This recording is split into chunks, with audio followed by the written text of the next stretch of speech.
This video was made possible by our generous supporters on Patreon. Check out patreon.com/NWR for all the details.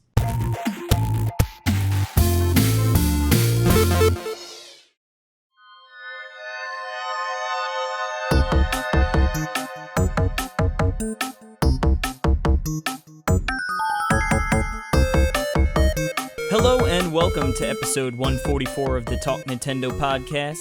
I'm one of your hosts, Casey Gibson, and joining me this fine evening, the Cornhusker himself, Mr. Jerry Jerkum. You know, you're never supposed to give away if you feel unprepared, like before a speech or a podcast or something. But I feel unprepared for this podcast. I've never been unprepared a day in my life. Nope, never. I know someone else who's never been unprepared, and that is Mr. Jordan Rudek, once again joining us. Casey, you flatter me. I'm sure. I'm a college professor. I'm not going to say I walk into class every day unprepared because that's not true.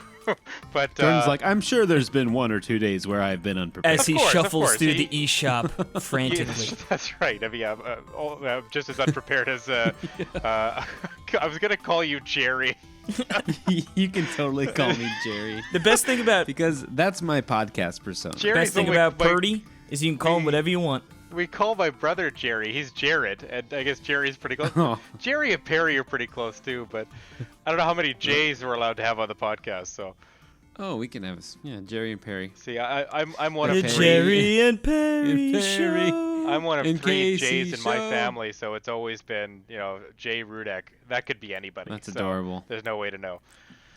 Mm-hmm. Yeah. Happy to be back with you guys. Definitely still feeling that E3 high. It's hard to come down. Didn't you have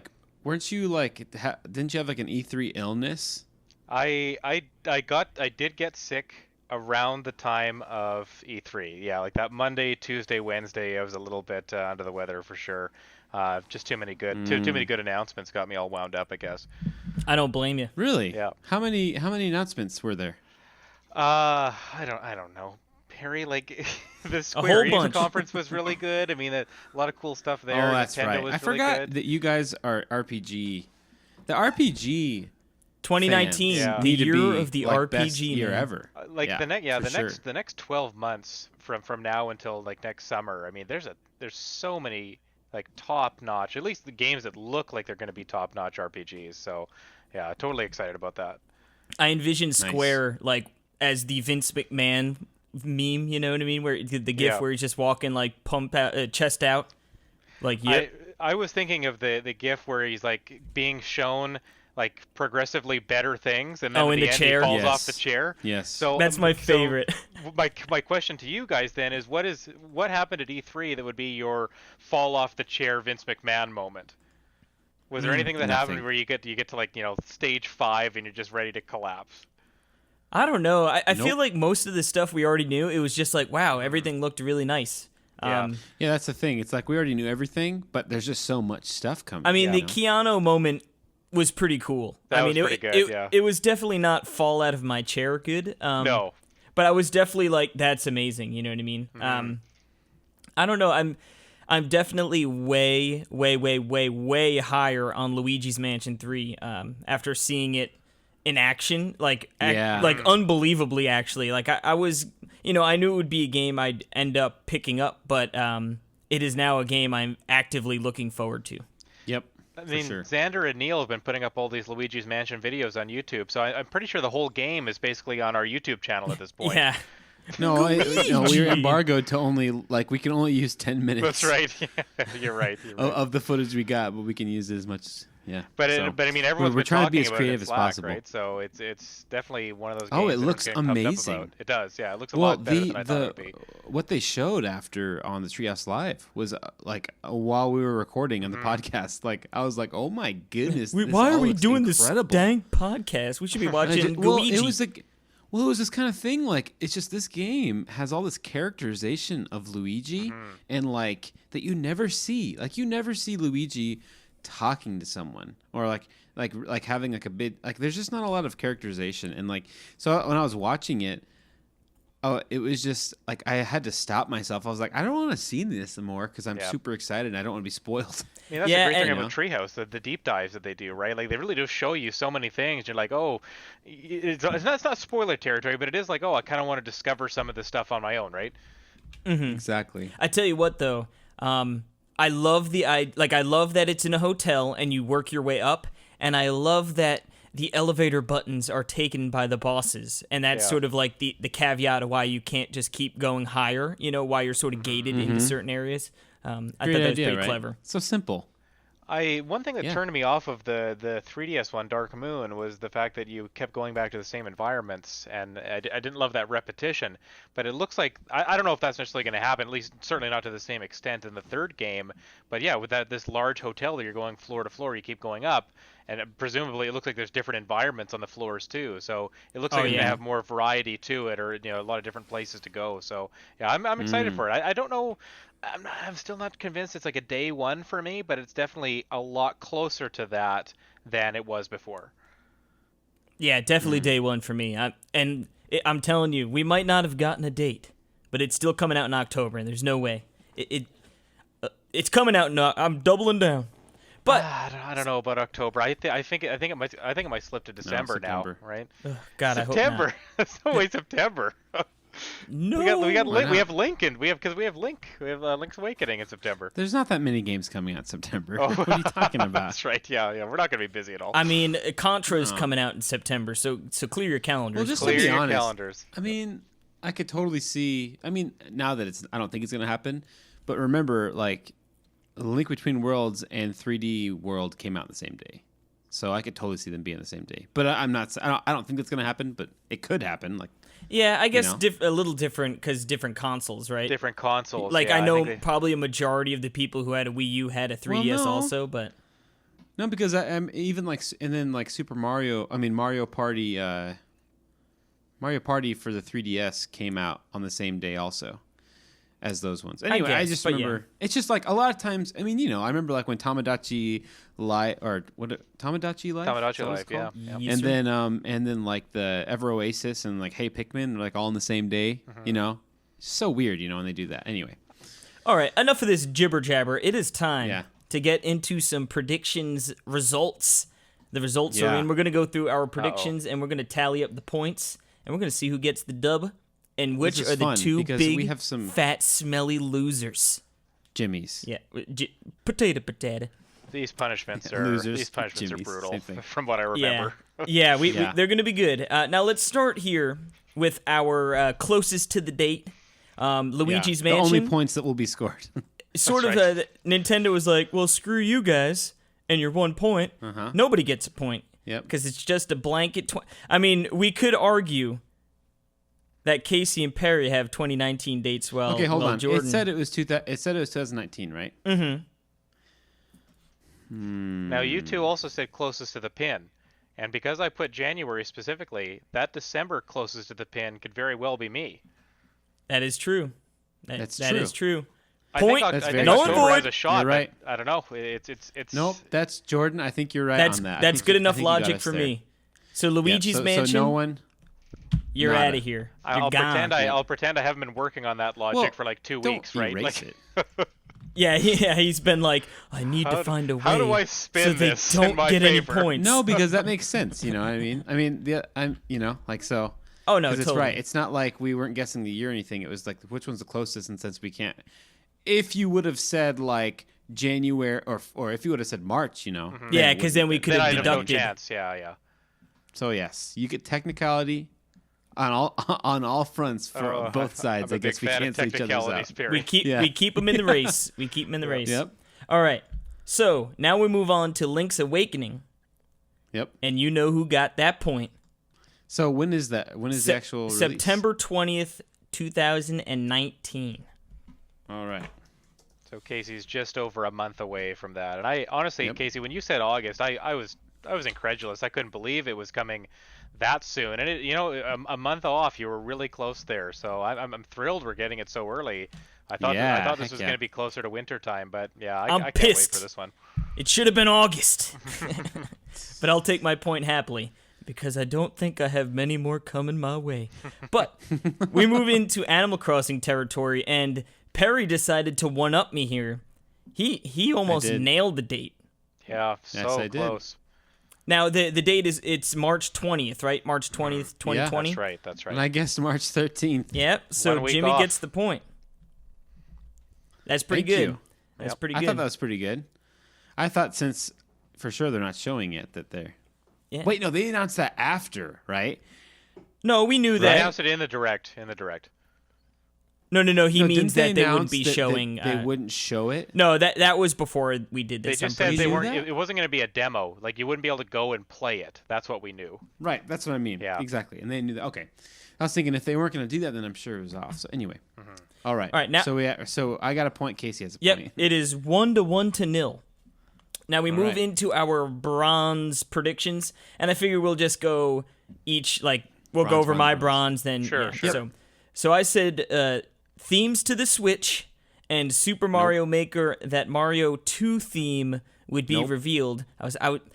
When that popped up on the Treehouse Live, I was like, "Oh, baby, it's gotta, right?" I was like, "Come on!" I was waiting for the one more thing. We've got one more thing to show you. Weird.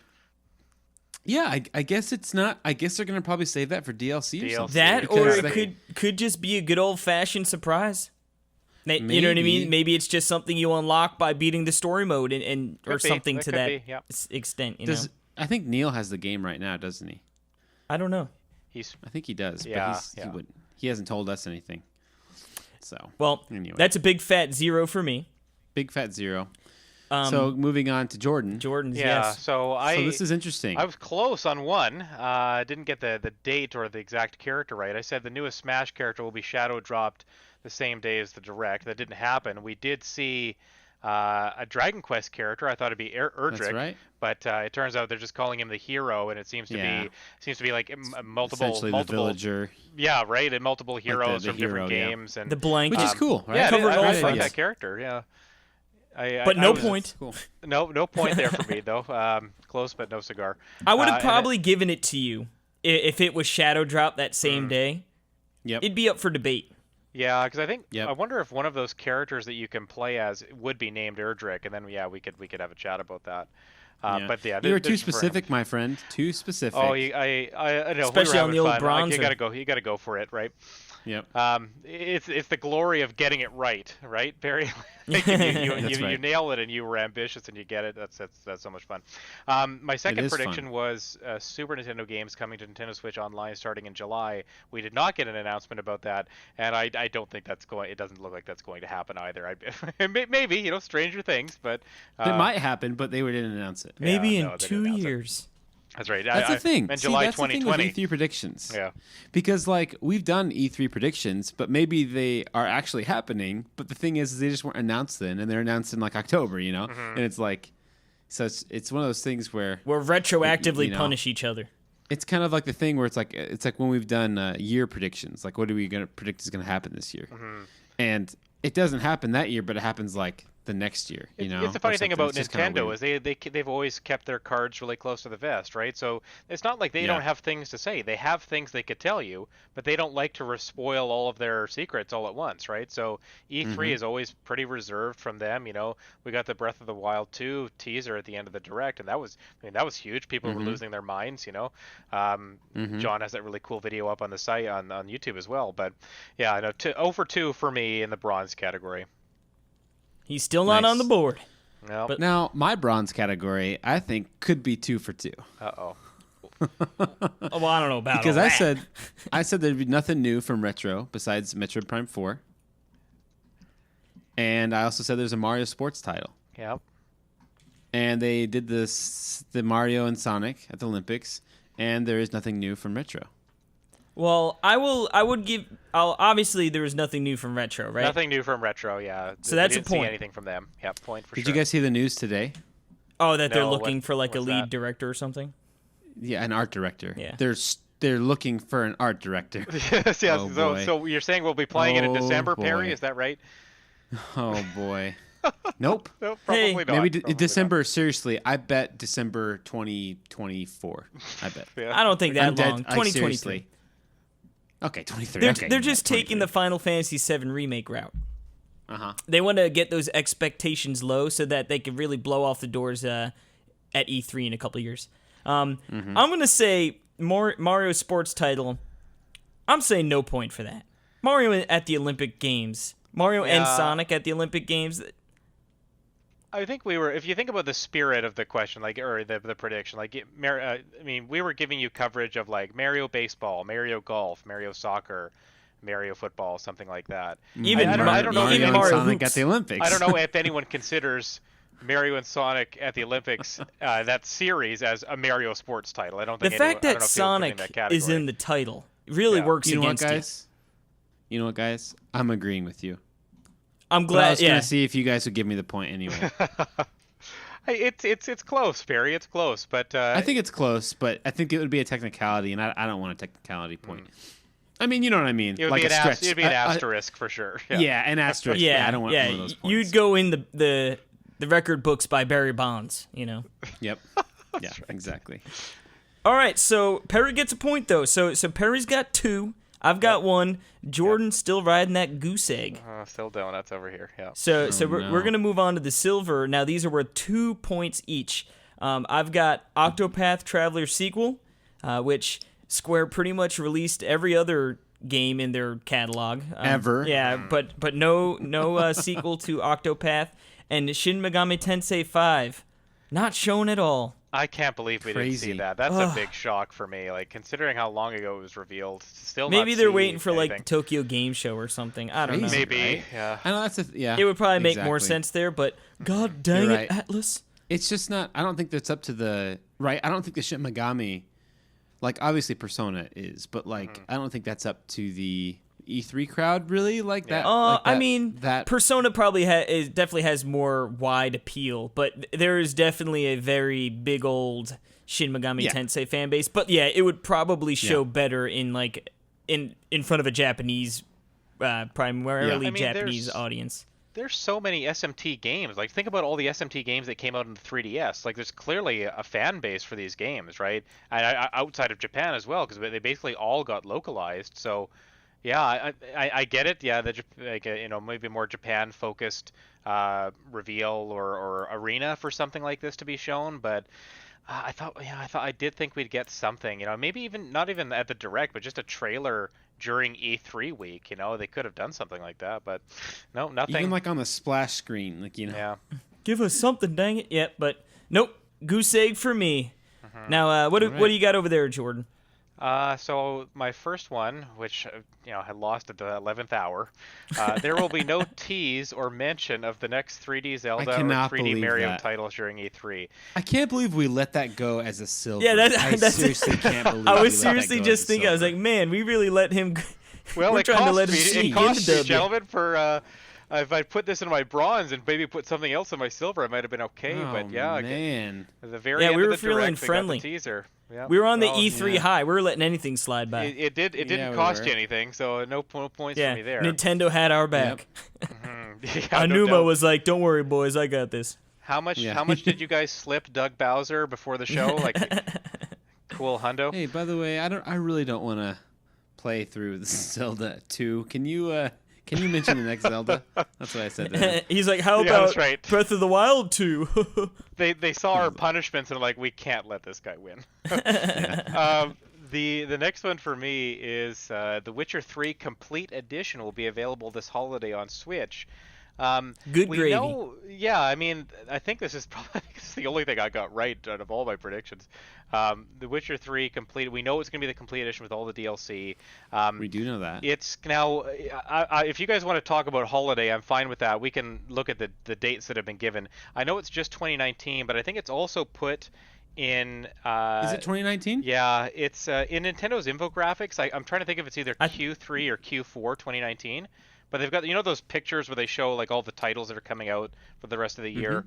Witcher 3 is, I believe it's in the Q4 one. So I still think that's If it's considered in holiday. Q4, then I would give it holiday. Even Okay. Q3's holiday, because that's like, doesn't that cover November? That's what I was No. trying to go for. I was trying to cover like from Black Friday to Christmas, that kind of time period, right? When you start shopping. Wait, no, Q4 is honestly, it's October, November, December. I'm saying that's 2 points on the board right there. I'm pretty sure. I'm pretty sure it's Q4, absolutely. but yeah. No, yeah, that's absolutely. If it was Q3, well, then we could talk, but we don't have to because it's Q4. Yeah, it's Q4. Yeah, no, that's money all day. 2 points on the board. Finally, that was the best board. prediction. Yeah, that was the best prediction. Thank you very much. And Barry. my goodness, if they wouldn't have mentioned Zelda. Yeah, this would be a runaway success. Good land. Well, we got a tie. I'd hate to do well off that one because I know you guys didn't like that one very much. Yeah, dude, I would have guessed that they would have shown off the next 3D Zelda in the gold category. Like that's like like they would have. Yeah. You said they wouldn't. Yeah, that wouldn't. That's a slam dunk 1 point right there. Yeah. But good thing. Yeah, you'd think it was a slam dunk, and I still lost it. At whatever the point value, I didn't hit it, so they got me again there. Yep. All right, now we're moving on to Perry's silvers. Oh, my silvers. New IP with an emphasis online. Pikmin 4. Pikmin 4, obviously Pikmin 4, nothing. No, yeah. And I don't think that they showed off any new IPs. No, they sure did not. Nintendo IPs, no. Nothing with an emphasis online. I mean, and I know we talked, but even like from a familiar character, but still, I don't think they showed off anything new. Goose eggs all over. We found out about some online stuff, right? We learned that they reversed course on the Playing with Friends for Mario Maker, and it sounds like Luigi's Mansion is going to have online too, I believe, and that's right. really yes, cool. yes. So isn't that cool? They did talk about online stuff. Luigi's Mansion. I mean, remember, Luigi's Mansion 2 had online with friends. That's right. Yeah, fun. you're right. So yeah, it's not like crazy, but yeah. Animal Crossing's got online too, but yeah, no new IPs. Nope. Goose egg. Nope. Goose egg. All right, now we're going on. That was a good prediction, Perry. Like I'm surprised that didn't happen. I think that had a good chance of coming up, but just I'm surprised all of mine didn't happen. I said, I mean, to be honest, like that could, like I said, like with a lot of these predictions, they could still happen. Oh, it's sure. just they're not announcing them right now. You know what I mean? They might announce it a September Direct or something like that. Exactly. Right? Yeah. Exactly. All right, moving to my gold, we had Mario Golf in 2020. Goose egg. And we had Overwatch Switch Edition. Oh, that's paired goose eggs right there, good. Boys. And then, I mean, just to guessed, cover my dreamland while we're at it, Paper Mario 1000 Year Door Remake, nada. So I end up with a total of 1 point. 1 point. Un punto. These predictions are hard. Like, and we went for it. I think a lot of the stuff we wanted to see, that's what we predicted, right? These were kind of all our hope. I think we were pretty hopeful on all of these. You know, we're not predicting things we necessarily don't want to see. We weren't predicting no Zelda and no Mario. I did one of those because I was pretty sure that we weren't going to see it, but yeah, they proved me wrong. My gold predictions. I'll throw my Dreamland too. My gold was Square Enix bringing more Final Fantasy to Switch, starting with Crystal Chronicles, which we saw, but I don't think it's this fall. I think it's coming in the winter. I think that's Q4 as well. But then I was hoping for trailers for Final Fantasy 13 Trilogy and Final Fantasy Tactics War of the Lions. But instead of getting Final Fantasy, we got a lot of Secret of Mana, the collection of the Mana collection, and the remake of Trials of Mana. So, I mean, I'm certainly not disappointed by what we got. It seems like they kind of pivoted in a different direction. No, so. Don't forget, Final Fantasy VIII is on the way. That's true. I the one Final Fantasy that did talk about coming to Switch, I did not think that was going to happen. I mean, I couldn't make that prediction because I didn't want to break David's heart when it didn't come true. But of course, yet here we are. I'm still very surprised about that one. I mean, it was great, but I didn't see it coming. Now the Mana games, Mana, whatever. Are they RPGs? Action RPGs. They're action RPGs, yeah. So you run around and you slash enemies. So it's like Zelda. Yeah, but Zelda, but with like RPG more mechanics, RPG like leveling up and stuff. Character progression, yeah. Okay. Yeah. So that sounds amazing. Yeah. Well, you've got Secret of Mana on your Super NES Classic. That's right. True. Yeah. But I want to play the original first. And I'm going to when I get the Game Boy one. I'll definitely be getting the physical. From what I hear, is a little rough around the edges. And that one's actually known as Final Fantasy Adventure. That's right. Yeah, I pre-ordered that physical collection recently. I'm getting into this habit of I want to have I'm definitely gonna get that. RPGs physical. I don't want to have RPGs digitally because I want to be able to pick them up in 20 years and make sure I can play it or something. Whereas digital, Absolutely. I don't know Well, what's going to happen in the future, right? So Yeah, it's like how many? Yeah, are you going to Exactly. really revisit all of your games? No, but RPGs, you get that urge to dive back in. for sure. I'm probably yeah. going to pick up the physical too. My last gold prediction was that I was hoping for a teaser for Bravely Default 3 with a 2020 release. We didn't get a teaser or any kind of date or anything. So the Goose Octopath eggs. and Bravely teams, yeah, they didn't give us anything this year. So or Maybe this, they're this E3. hard at work. Hopefully, Could be, yeah. No could be. goldies. Could be more Tokyo Game Show, Gamescom that time too as well. So we'll see. Just very quick, my Dreamland. I did that little story about maybe an F-Zero kind of remake in the vein of Grand Theft Auto or something like that. F-Zero Mutant City Stories, I called it. Kind of a fun one, but no, we didn't see any F-Zero or anything like that. Was it the Astral Chain trailer? And I was like, oh, here it is. Here's Jordan's. He did it? Yeah. Like I was Yeah. like going through, and it looked kind of exactly like you were talking about. Anyway, It did, yeah. When they were kind of going through the city with all the people kind of hanging around there, yeah, it looked like it could be something like that. It's definitely got that dark and kind of gritty aesthetic to it, but nope, no F-Zero for us for the foreseeable future. No, ever. yeah. Anyway, Please don't say that. Now we move on to Perts. Perts. Now I got really excited.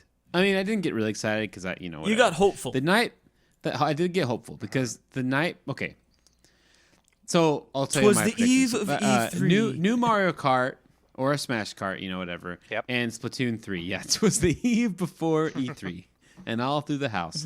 And there was like this leak, this fake whatever it did.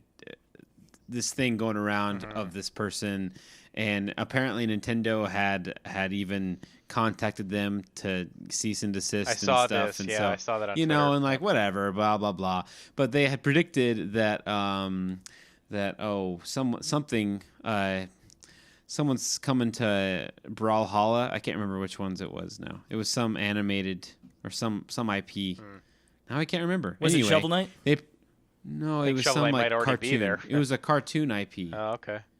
No, I can't remember. Anyway, and it was like super specific, and it was on that list. And among those other lists said like Mario Kart All Stars or something.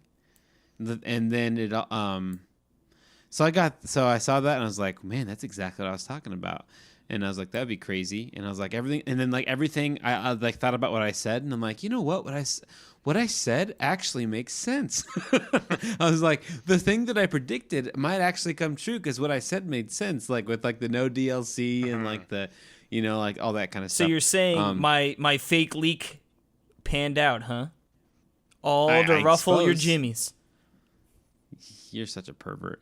But and then they announced that the last Splatfest. Splatfest was coming. Yeah. Splatoon 2. And I was like, oh baby. They announced the last one, then they announced Splatoon 3. I was like, that could happen too, That would have been a good None of time. those To, happened. good time to do it, right? Like, hey, Splatoon 2 is yeah, I don't wrapping know. up. Here's a teaser for Splatoon 3 2020. Yeah. Like, I It'd be thought that might crazy, happen right? too. Yeah. Exactly. I mean, the truth But is, we're not going to wait. nonetheless- We're not going to wait too long for Splatoon 3. I mean, come on, that's probably. It could even come next year. I mean, I don't. It's such a big game in Japan, and it did well here too. I don't think there's going to be a long period of time without new Splatoon content or a new Splatoon game, right? Like, Yeah. Yeah. No, I think that, it came early, so I think they're not going to give up on one of their biggest, No, if no. not their biggest online franchise. For I sure. think it's probably their biggest. Maybe Mario Mario Kart, Kart I might guess, still be technically. bigger, yeah, but Just it's because up there of people, for sure. but like for esports and stuff, yeah. Anyway, and then my dreamland was new WarioWare, and that's always my dreamland, always. Yeah. One year you're gonna get I it, mean, and you're gonna be the we did defuncto winner. Well, we did get gold, didn't we? We got WarioWare gold. Yeah. But that was for 3DS, and I mean, you know. there's got to be a WarioWare for Switch at some point. I mean, it's such a you've got the Joy-Cons. They're kind of they're perfect for a WarioWare type game. So it's a matter They of should've just it's a made matter one, of two when, not Switch. if, right? Yeah. They're perfect. But Anyway. Podcast over. So I believe the score if I'm not mistaken, is 2-2-1. 2-2-1. That's what I've got too. Perry and Jerry tied at 2. I'm in dead last here at 1. But here's the thing, boys. We had decided that there was going to be one ultimate winner and 2 big fat losers, right? So I was thinking to myself, how do we solve this situation? And I came up with it. This is very obvious.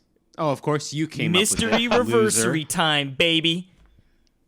So, Casey, are you Yeah. making the questions here? Or are you making the reversery. song? What the music one? What the heck do you call it? Mystery reversery. Mystery reverse. Yeah, right. Yeah, I've got one queued up right here, Oh no. Oh my goodness. and we're gonna see whoever gets Look at it. what Casey's done here. See, no, hold on. I don't know if I agree to this because I think that Casey should just get 2. He should get 2 punishments. I think Casey, it's 2 against 1 here, and literally I'll 2 gladly against share 1. my- I believe Jordan was all about going big or going home, and now he's got his tail tucked between his legs. Hold on. Nope, that's talking from. You're this also is doing loser talk, Casey. Mystery Reversery, putting me against the host of Mystery Reversery, who normally comes up with all the clips and is also in the music biz. So I mean, to me, Barry's like the ultimate Mystery Reversery. I am not. Trust me. Okay. You know who I I'm want not to in win the this. music biz. Casey. It's just Oh, like an man. Ease song, like. Yeah, of Yeah. course. I'm like Got listening him. to it right now. Like, oh, well, you sent Like me that Final song on Fantasy. Spotify yesterday. Yeah, that's true. Yeah, he just Yeah. sent me this random link. Oh, that's really good. Well, I've got a song, boys, Look at this guy. and this is how we're Look at gonna this do guy it. Thinking, this is great. So I'm in. It's like I'm not. in. I gotta take one of you with me. open up Skype, and it's Yep. gonna be first come first serve. Because if you you know what I mean. Obviously, if you both get it right after the first song, like you would both theoretically get 3 points, right? But it's gonna have to be. It's gonna come down to who gets it in first. So what you're gonna do is you're gonna So on Skype. in the Skype message. Yeah. Wait, in ours. Yep. So that he can see mine. Yeah, no, you're not gonna Don't type put the the name. answer. Just You're put just your, gonna like, type put an A, and then Oh, that'll okay. that'll be you buzzing in. All right. All right. So you don't necessarily need to be first. I see me and Jordan. Yeah, you We've guys got can our have it A's queued ready up. to go. You guys can have it queued up and ready. All right, Yeah. all right. I'm gonna play the first clip. Hold on, let me. Hold pop on. this How up. many All clips are you doing here? I've got it's 3 one clips. song, 3 clips, right? One song, 3 clips. That's it. Okay. All right. This What is I exciting. want to do a few more rule clarifications here because this is for all the marbles. This is for the marbles, boys. So, like, what if you get it wrong? Are you able to make multiple guesses? Is my first question. It's gonna be like a normal round. So if you don't get it in the if you guess in the first one, -1 point, and if you get Okay. it right in the second, you end up with 1 point. Okay. And then at that point, I guess Perry would have a guess in that instance in the last, but you would get it because you guessed first, even though you got the point negative points. Okay. Okay. I think I'm good. All right, you boys ready? I'm ready. I think I'm just gonna bank on Perry getting it wrong. Seriously. Okay, so I'm gonna Let's go, unplug. let's go. All right, here we go. If you ring in, you have to guess, right? Yep. Yeah. No fake right. rings. No preemptives. All right, here we go. All right.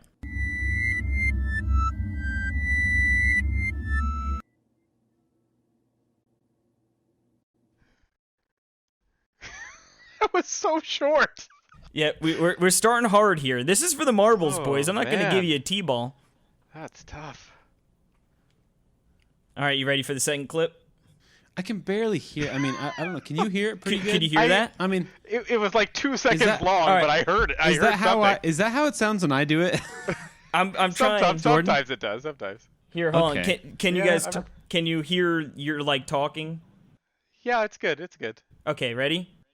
This is number 2. Yeah. Number 2. Clip 2.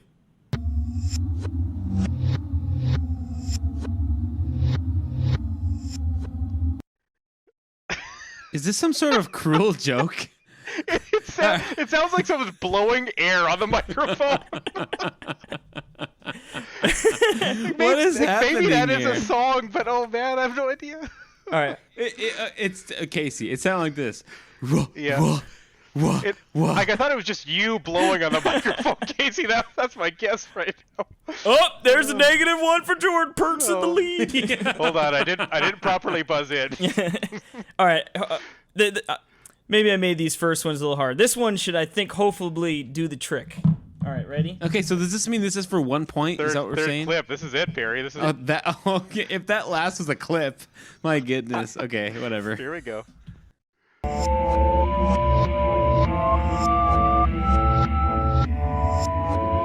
Is it just not playing through? No, we heard that one. It's just I have an idea actually, but I was trying, because I'll give you a hint. It's a game you guys have definitely played. I was going for a game that obviously, I wasn't going to pick an RPG and just queue it up for Jordan here. And as much as I wanted to do Medios, I feel like that would have given Perry an unfair advantage as well. So I was trying to be discreet about it, but I guess I was too discreet. I think if I heard that really last one again, Casey, I might. I could real quick get it a little bit longer if you want. I can tell you those first 2 clips did nothing for me. I can't hear it that well. I can send you the file so that you could hear it proper. Okay. Okay.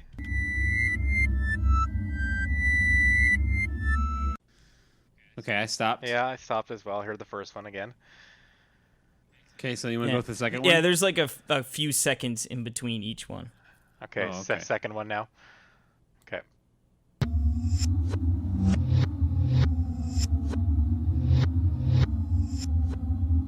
All right. On to the third we go. On to the third. Yeah, on to the third.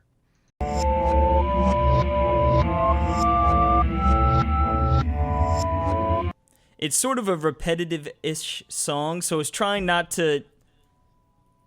I felt like the main beat. The last one sort of gets into that. Oh, boy. And it's the same song? Oh, yeah, that's the same song. Oh, man. That's really tough, Casey. I think that's harder than any mystery or Versity that Perry's ever done for us. Like I said, if you want, I can queue up an extended edition right now. Yeah, I mean, it wouldn't hurt. Maybe it would. I don't know. It's up to you, Perry. Yeah, that's fine. Sure. All right. Okay. So this is a classic case of me knowing the song and it being like, oh, they're going to get it in 2 seconds. And I overshot the difficulty. But we got a new clip here. Clip number 4 of Mystery Reversary First. It's a classic unprecedented case. All right, here we go. All right, play that final clip, boys.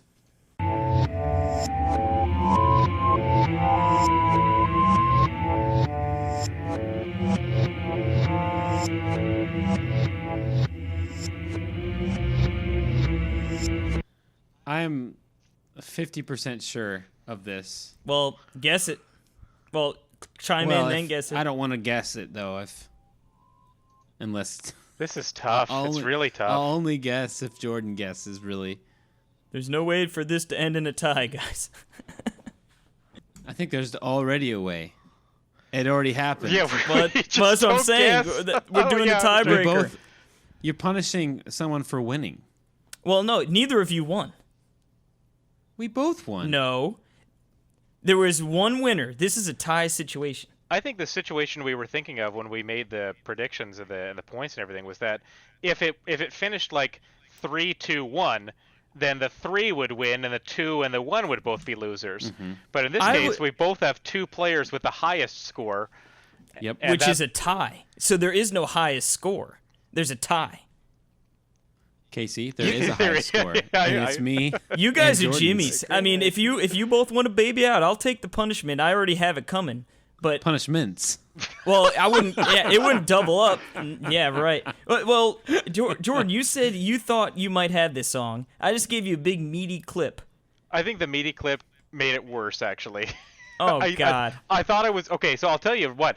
I thought I had it on the 3rd one, and then don't you dare guess. Unless you said no RPGs, and then I lost it, and now I'm like, I might know the series, but yeah. I definitely know. I definitely know the series. I am torn between 2 games, so That means you got a 50% chance to get the big fat W. I know, but the thing is I'm not gonna guess if Jordan's not gonna guess because I'm gonna get it wrong. Well, I think you should both. I don't know. What are you just gonna abstain? You both just abstaining from this? Plead the fifth. Hey, since I'm American, I can plead the fifth. Jordan can't. And that's right. Hold on. Let me move to the States really quick. Hang on. Okay. It's not often, but I say this, Perry. But I have faith in you. The thing is I know I'm gonna guess the wrong thing. Perry, you're closer to what the right answer is than I am. I can tell you that for sure. I know. But the thing is if I guess if I guess it and I'm wrong, and then you don't guess, then it's like okay. Then it's like, why did I do that? And I'm definitely going to do that if you guess wrong. Exactly. So that's why I'm not going to. You guys are both lamos. Okay. Are you serious, Casey? What would you do? Are you kidding me? You're the king of doing stuff like this. I'd probably guess. Yeah, a W is a W. But it's not a W. Quote, that's a Casey T. Gibson. That is a T. Okay, a T is a T. If we decide that and you know what I think, Jordan? An L's an L. Oh, that's what I see, think. but that's the thing. In hockey, Casey, a tie gets you a point. A loss gets you no points. As Perry and I both get points if you get none. I was going to say, as a self-respected Canadian, you did not just bring up ties. You can't like ties in hockey, dude. I don't. Exactly. I don't like ties. I do like 3-on-3 overtime, though, actually. I'll tell you what, Perry. If you make a guess and you are wrong, I'll also make a guess. You know what? Regardless. If I make a guess and I'm wrong, you will automatically know what the answer is. No. Casey won't tell me what your guess is. He'll just tell me you're wrong. Oh, all right. So I won't know. Okay, I'll agree to that. So find a separate chat with Casey and text just type, me or and Skype. If you want to guess, not text Skype him or the all answer. right, Casey, are you okay with that? Yeah, that works. No, yeah. And then Casey has to just tell me if isn't you're that wrong how or it's right. normally done? No. Well, Yeah. kind of. I was never saying Yeah. you had to blurt it out for the other man to hear. Okay. I'm gonna send you a text. So Casey. this is gonna get. I'm feeling confident. Perry's get the dub right here, and it will be a true blue authentic W. here. And there it is, dude. The dub. Perry got the dub, dude. Yes. Yes. Uh-oh. And now, I got it. let's hear Jordan's guess just for goodness sake. Yep. But you were the loser. Now I need to hope for the tie. Well, no, you've lost. Well, Remember, I said first come, first serve. Now this is just to see if you're a big loser or just like a little bit of a loser. Okay, so if I'm gonna lose anyways, can I just kind of go through my guesses here and try to figure it out? Yes, yeah, absolutely. Sure, I think please. I think the series is The Legend of Zelda.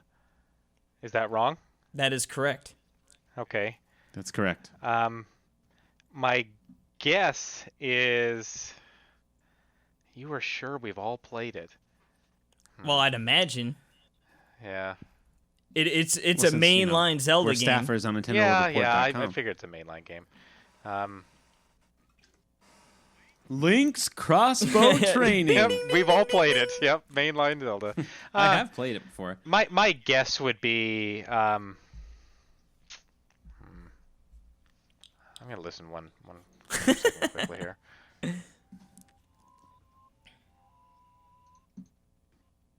Boom, boom, do. Boom, boom, do. You know, It's that beginning part with the flute that kills me. I was listening to that first clip again, the really high pitched one. Mm-hmm. Makes me think it's not. Okay, I'm between two now. Is it A Link Between Worlds? Incorrect. Is it Ocarina of Time? Incorrect. Okay, that I don't It know. is. Well, Perry, why don't you tell the fine folks, Perry, you give it to us. champion? Majora's Mask. Yeah, okay, that would have been Stone my next guess. Tower Temple. Very good. Because I've definitely played that before. It's been a long time. I played the 3DS version. I guess when that came out. it's got a very repetitive Yeah, see, I've only played Majora's Mask, and I literally guessed Majora's Mask because I knew it was the same instruments from Ocarina of Time, but I had no idea what that song was. and you nailed it. You were that's the only thing I knew. I was like, I know these are the exact same instruments. Perry is the E3 champion. 2019. Perry, yes! Congratulations, And my I believe friend. that's 2 years running Thank you, now. Jordan. Uh-oh. Because That's I right. won. That's I right. won 2017 because you had to play Corey in the house. Then I was That's right. 2018. I had to play Waldo.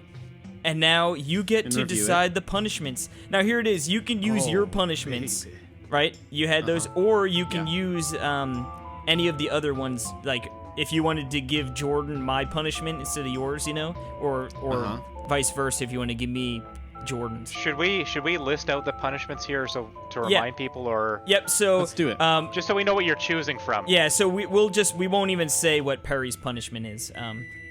So for Jordan, I said he had to play a significant amount of Quest 64, and then come on and discuss it. Please no. And then now Perry, what was your punishment for Jordan? My punishment was I could have him review, like do a written and video review of any game I wanted. Of Quest 64. As long as it's not, And Quest totally 64. could make that Quest 64. He goes, yeah, I'm gonna ramp Casey's punishment up tenfold.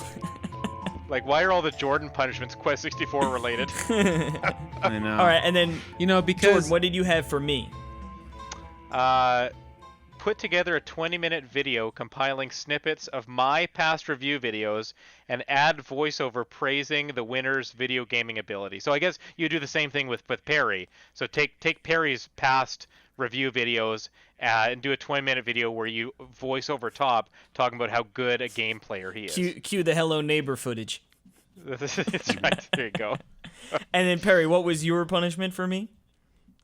my beautiful punishment for you is you have to, and this will be the I was going to say, I punishment. knew this was it. You are going to stream the entirety of Sonic the Hedgehog. Now, what's the easiest way to play that for streaming? Is that available on the Switch? Yeah, it the is. Sega Aegis. Okay, all right. That's the cheapest one. Anyways. Yep. You got to beat it Quit. on stream. I look forward to watching that stream. Oh Well, my there you have. goodness, All right, dude. so Me too. now we know my punishment. What are you dishing out for Jordan? Can I, and during the stream, can I have a ping of my face staring at you in the corner? Well, yeah, we can. We'll just have you like you're just smiling ear to ear. Like we can have your live reactions. Yes. Really. We just All right, have you just cool. smiling, And then- just like with the grin, you know.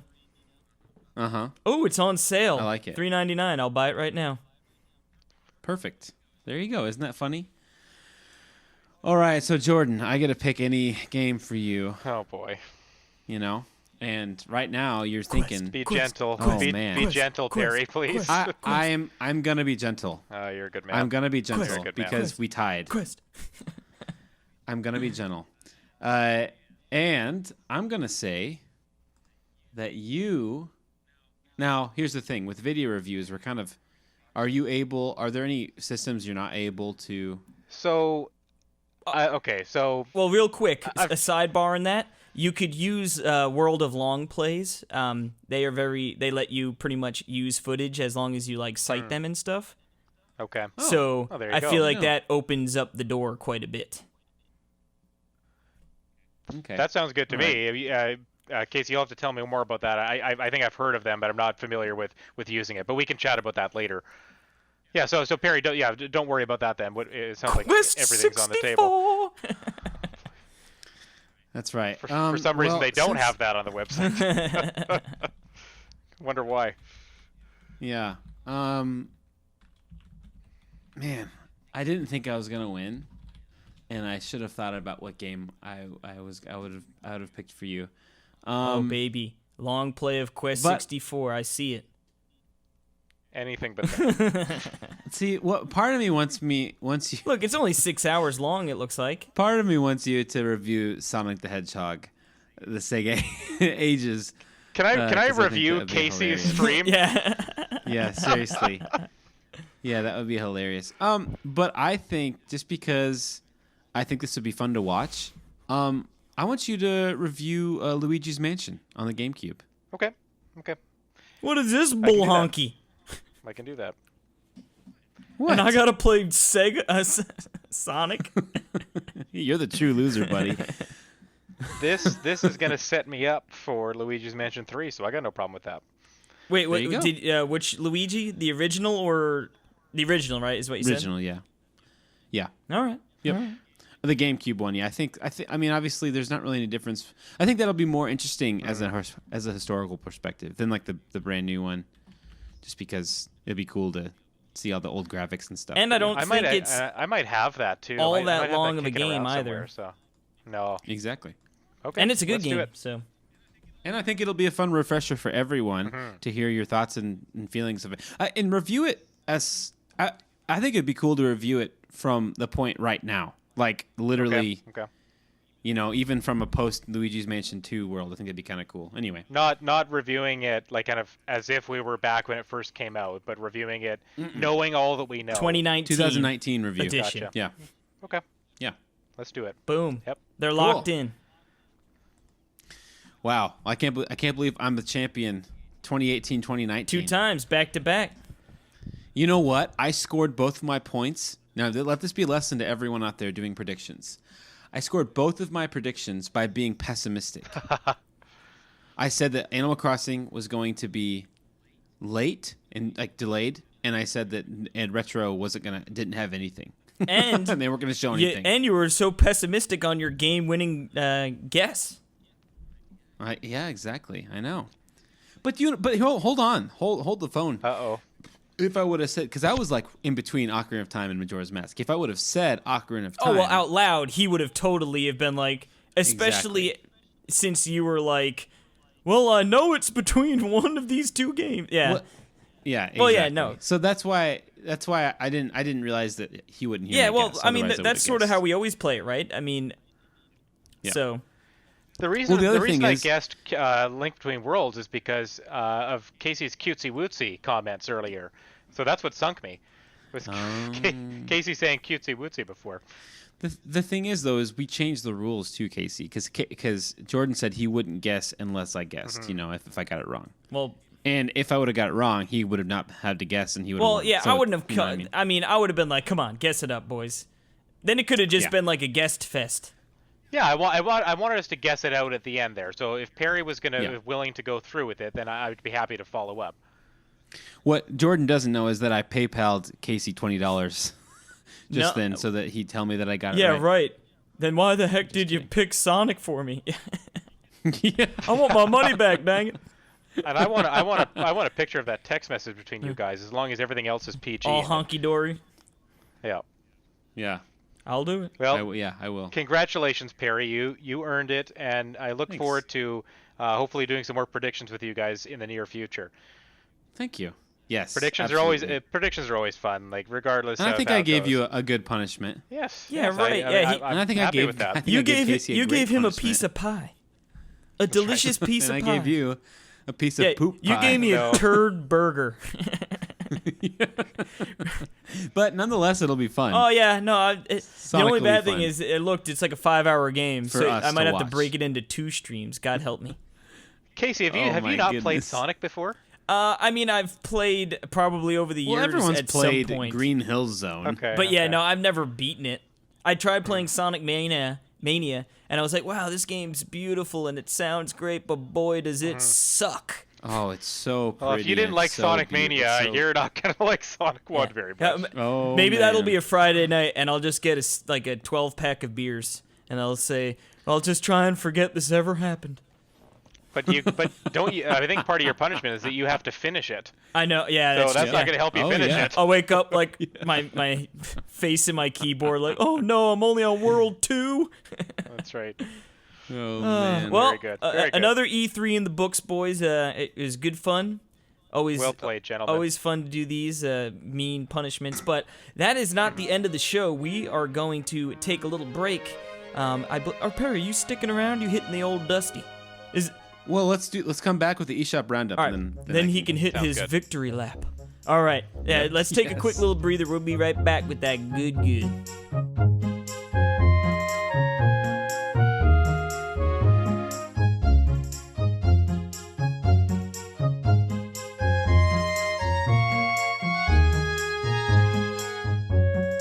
Alrighty, we are back, and it is time for the new eShop Roundup LL, baby. Ah, yeah. The new eShop Roundup. eHaw. Now, Perry, we didn't do a giveaway last week because of the old E3 shuffle. So we are coming back this week. Do you know what game we're giving away, Barry? I do know the game. We are giving away 2 copies of Meow Motors. Yes, so this is actually a game that that Nindy Spotlight, our friend Justin, The National Treasure. Yep. He reviewed it. We kind of reached out to him and like, what are some good games? So we haven't played it obviously, but he said this is a good game, and so to reach out to him, and they gave us a couple codes, and we're gonna give it away. Boom! So it's Make like up for lost time racer. with last week too. 2 copies. Boom, boom. That's right. So check out. All you have to do, everyone, is just retweet our episode 144 tweet. So that and follow us. But if you're not following us already, what the heck are you doing? Yeah, what the heck you doing? Look at the ball, Bobby. Yeah, all right. Dang it. So All right. now we're moving into our picks of the week. Picks of the week. All right, I'm gonna give my runner-up here real quick. I don't. It looks like you guys each got one. Yep. Runner-up: Collection of Mana, $39.99. This is just Have a you held off?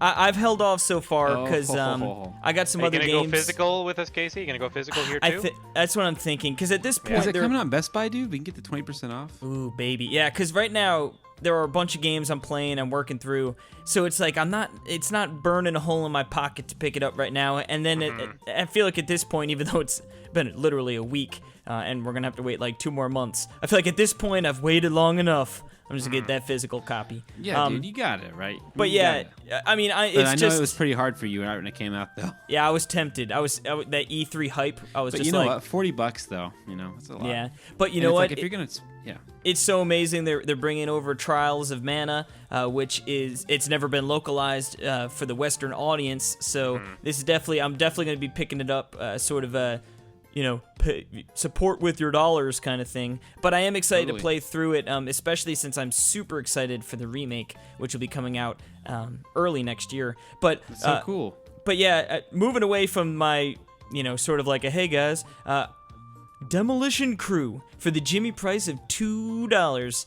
Oh no. Yeah, it was tough. Man, it's been a long time since a Jimmy priced game. Yeah, and here we are. It's a cute little like platformer puzzle game that you can play co-op and single player. Sort of reminds me a little bit of like a Mario game. Wrecking Crew. Yeah, that's probably what they were going for. Yeah. Yeah, it looks like a cute little game. A nice $2, which is nice. Not gonna break the bank. And yeah, there you have it. Well, your bank. My bank's Maybe broke. Some people don't have as much money as you. For less than 2 cups of coffee, you could have Demolition Crew. That's right. Now, my pick of the week is this cute little game that is hidden on the eShop and here's the thing, I think it's probably underpriced, and it's $4.99. And this is Super Skelemania. So Super Skelemania, and this is a really neat looking pixely platformer. And I watched the trailer, and it looks like tons of fun. I mean, it's a Metroidvania. And it really, it looks like it's really simple, but it has a really neat art style. And it's, it looks like the upgrades you get are really cool. Like for instance, you're walking through a tunnel, and I guess this is kind of like its version of the morph ball, but like you literally take off your head and throw it, and then like you roll it down the tunnel, and then you tuck in there, and then you jump back out of it, and it looks fun. And there's just a bunch of really cool stuff about it, and it looks really, I don't know, it looks cute. So it's only $4.99. Looks great. Nothing wrong with that. Call it. I see they call it a single sitting Metroidvania. So that's cool. Nice little single-sitting bite-sized. There we go. And Jordan, our honored guest. Definitely What's not your a pick of the week? Definitely not a Jimmy price, unless maybe with the dollar exchange it might be. I've got Artifact Adventure Gaiden DX, kind of a mouthful of a title. It's $12.99 Canadian. My guess is it's probably $9.99 would have been my guess. Yeah. Yep. It's kind of, it looks like it's billed as an 8-bit style open world RPG, and if you look at some of the screens, it looks like the kind of classic Dragon Quest towns and environments that you're walking through. The world map looks very much like Dragon Quest 1, 2, or 3 on the NES. Yeah, top down kind of 2D RPG, right? It looks like you can make your own characters as well. The battle scenes don't appear to be turn-based. It seems like there's more of an action combat kind of style. You've just got characters kind of floating everywhere. air and the enemies kind of floating around in space when you're attacking them. So it might have a cool combat system. I haven't tried it yet. Every time I see this on the eShop, I'm like, oh, I want to play this game. Maybe I'll review it as well. I've just got too many things to do right now. But it looks really cool. I'm gonna keep it on my wish list. It looks like there's co-op as well, so that's kind of neat to have it in an 8-bit RPG. So it seems to have either character choices, co-op, and it talks about choices creating the future. So maybe there's some kind of choose your own adventure elements there as well. So definitely worth a look. If you're into kind of that 8-bit RPG style from the old NES days, this is definitely one I'm keeping on my radar too. I love the tagline, nostalgic but new. That's right. Yeah, I mean it's actually not the first game that's kind of come out recently with that kind of idea, right? That they're taking something old but trying to make it new. Like I reviewed Shadows of Adam, and it's very much probably had the exact same tagline, like taking something old that you remember, all that nostalgia, but we're putting a fresh coat of paint on it. We're trying to make it look like a 2019 kind of game. So yeah, this is a cool one. I think it's probably worth a look. Sweet. Yeah, it looks pretty cool. Mm-hmm. All right. Yeah, the logo. Ooh, so bad. Yeah. But anyway. That's like, it seems to be, that's like Like you can't 80% even of the read it. eShop now. Like you see the icon, like I'm like going by it, and it's just like the text blends in with the background. And you just It's can't got even read it's got it. blue like, font. come It's on. got blue font against a blue sky. So the only word you can actually make out is the DX part. I know. Oh, It's gosh, so- yeah. It's just so blatantly, obviously bad. Yeah. And like Perry Anyway. said, you spend all this time making this, presumably it looks like a pretty cool game, and then all of a Yeah. sudden you poop out an icon, and that's the first thing people are going to see. No. And especially that's the like thing that it's almost not like the everyone's gotta see. name. Yeah, it's not like the name is really doing itself any favors Artifact either. Adventure You know what I Guidance. mean? Well, So- I bet you that icon is probably the exact same as like the start menu screen, right? Like as soon as it says like start game, press any button, that's probably the screen you're looking at. So if you're just gonna take that from your game and not like make something new specifically for the storefront, it's not a great look. Not a great look. It's a no bueno. Should have taken the extra 2 hours, but yeah. Anyway, that'll do it for our eShop Roundup. Remember to seriously right now. Just if you're click on listening, that description button, click on baby. the Just do it now. right there. Do it now. Look on the show notes, and you can click on and retweet, and you can win one of the copies of a really Big fun money. cart game. Well, maybe Yeah, not big Motors. money, but big video game. No whammies. There are no whammies. Well, how do you know you haven't played it yet? I mean, no whammies. There may be like- whammies. Like, There might be like a whammy.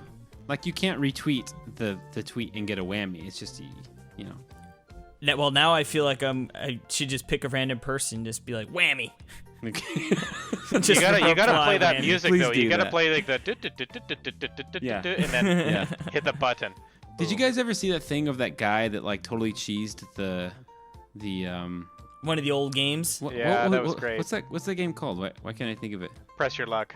Press your luck, yeah. Yeah. And he knew because like back then it wasn't like randomly like Yeah, like it wasn't generated, so random. he knew Mhm. exactly the timing, and he made like tons and tons of money. I saw that. Yeah, I wish, man. The host looks so like I remember watching that clip. I mean, it's probably on YouTube or something. Like the host looks so nervous while it's happening. Like he's trying to like talk them through the episode. Like, oh yeah, you're doing so well. Yeah, you're so lucky. I'm like, and he knows he's not lucky, right? He the guy Yeah, who's doing it. He knows he's like totally gaming the Like system, he's right? so determined. Yeah. Anyway, Casey, can you please do that to someone that retweets Whammy! Whammy? It'll just be a Really clip good. of me too You know- yelling it into the camera. Yeah.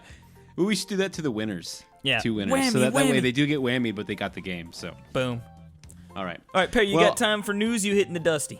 I'm hitting the old dusty trail. He put so, the wreath of roses around his neck, the crown upon his head, Yes. and he's jumping in the back of his brand new Lamborghini. Yeah. Oh, yes. Yes, that's right. So, Well, with all that fresh prediction money, I mean, you should be buying a new car for yourself. I think. Yeah. I know. Yeah. And then he I can know. actually, instead of just sending me a virtual turd sandwich, he can send me one in the mail too, like a real authentic one to go with it. I could do that, You sicko. but I already did. Yeah. Alrighty. All right. Well, see we're you, gonna Jordan. take a See quick. you, Harry. Casey. Yeah. care. You know what? You just get out of here. We're gonna keep on rolling this bad boy. Yeah. Okay. Goodbye. We're gonna come up with some punishments for you, Perry. I Yeah. think for leaving early. Yeah. Okay. The tables have turned. Just try and enforce them. Yeah. Yeah. All right. See you guys. See ya, Perry. Alrighty. See you later. All right, and we're going to move right on into the old news block. News Talk with Casey Gibson. Yeah, I figure we're going to do this whole episode backwards, because why the heck not? All right, so we've got, obviously, E3, right? Tons of news came out. There's just some more sprinkled throughout the treehouse I figure that we could touch upon here.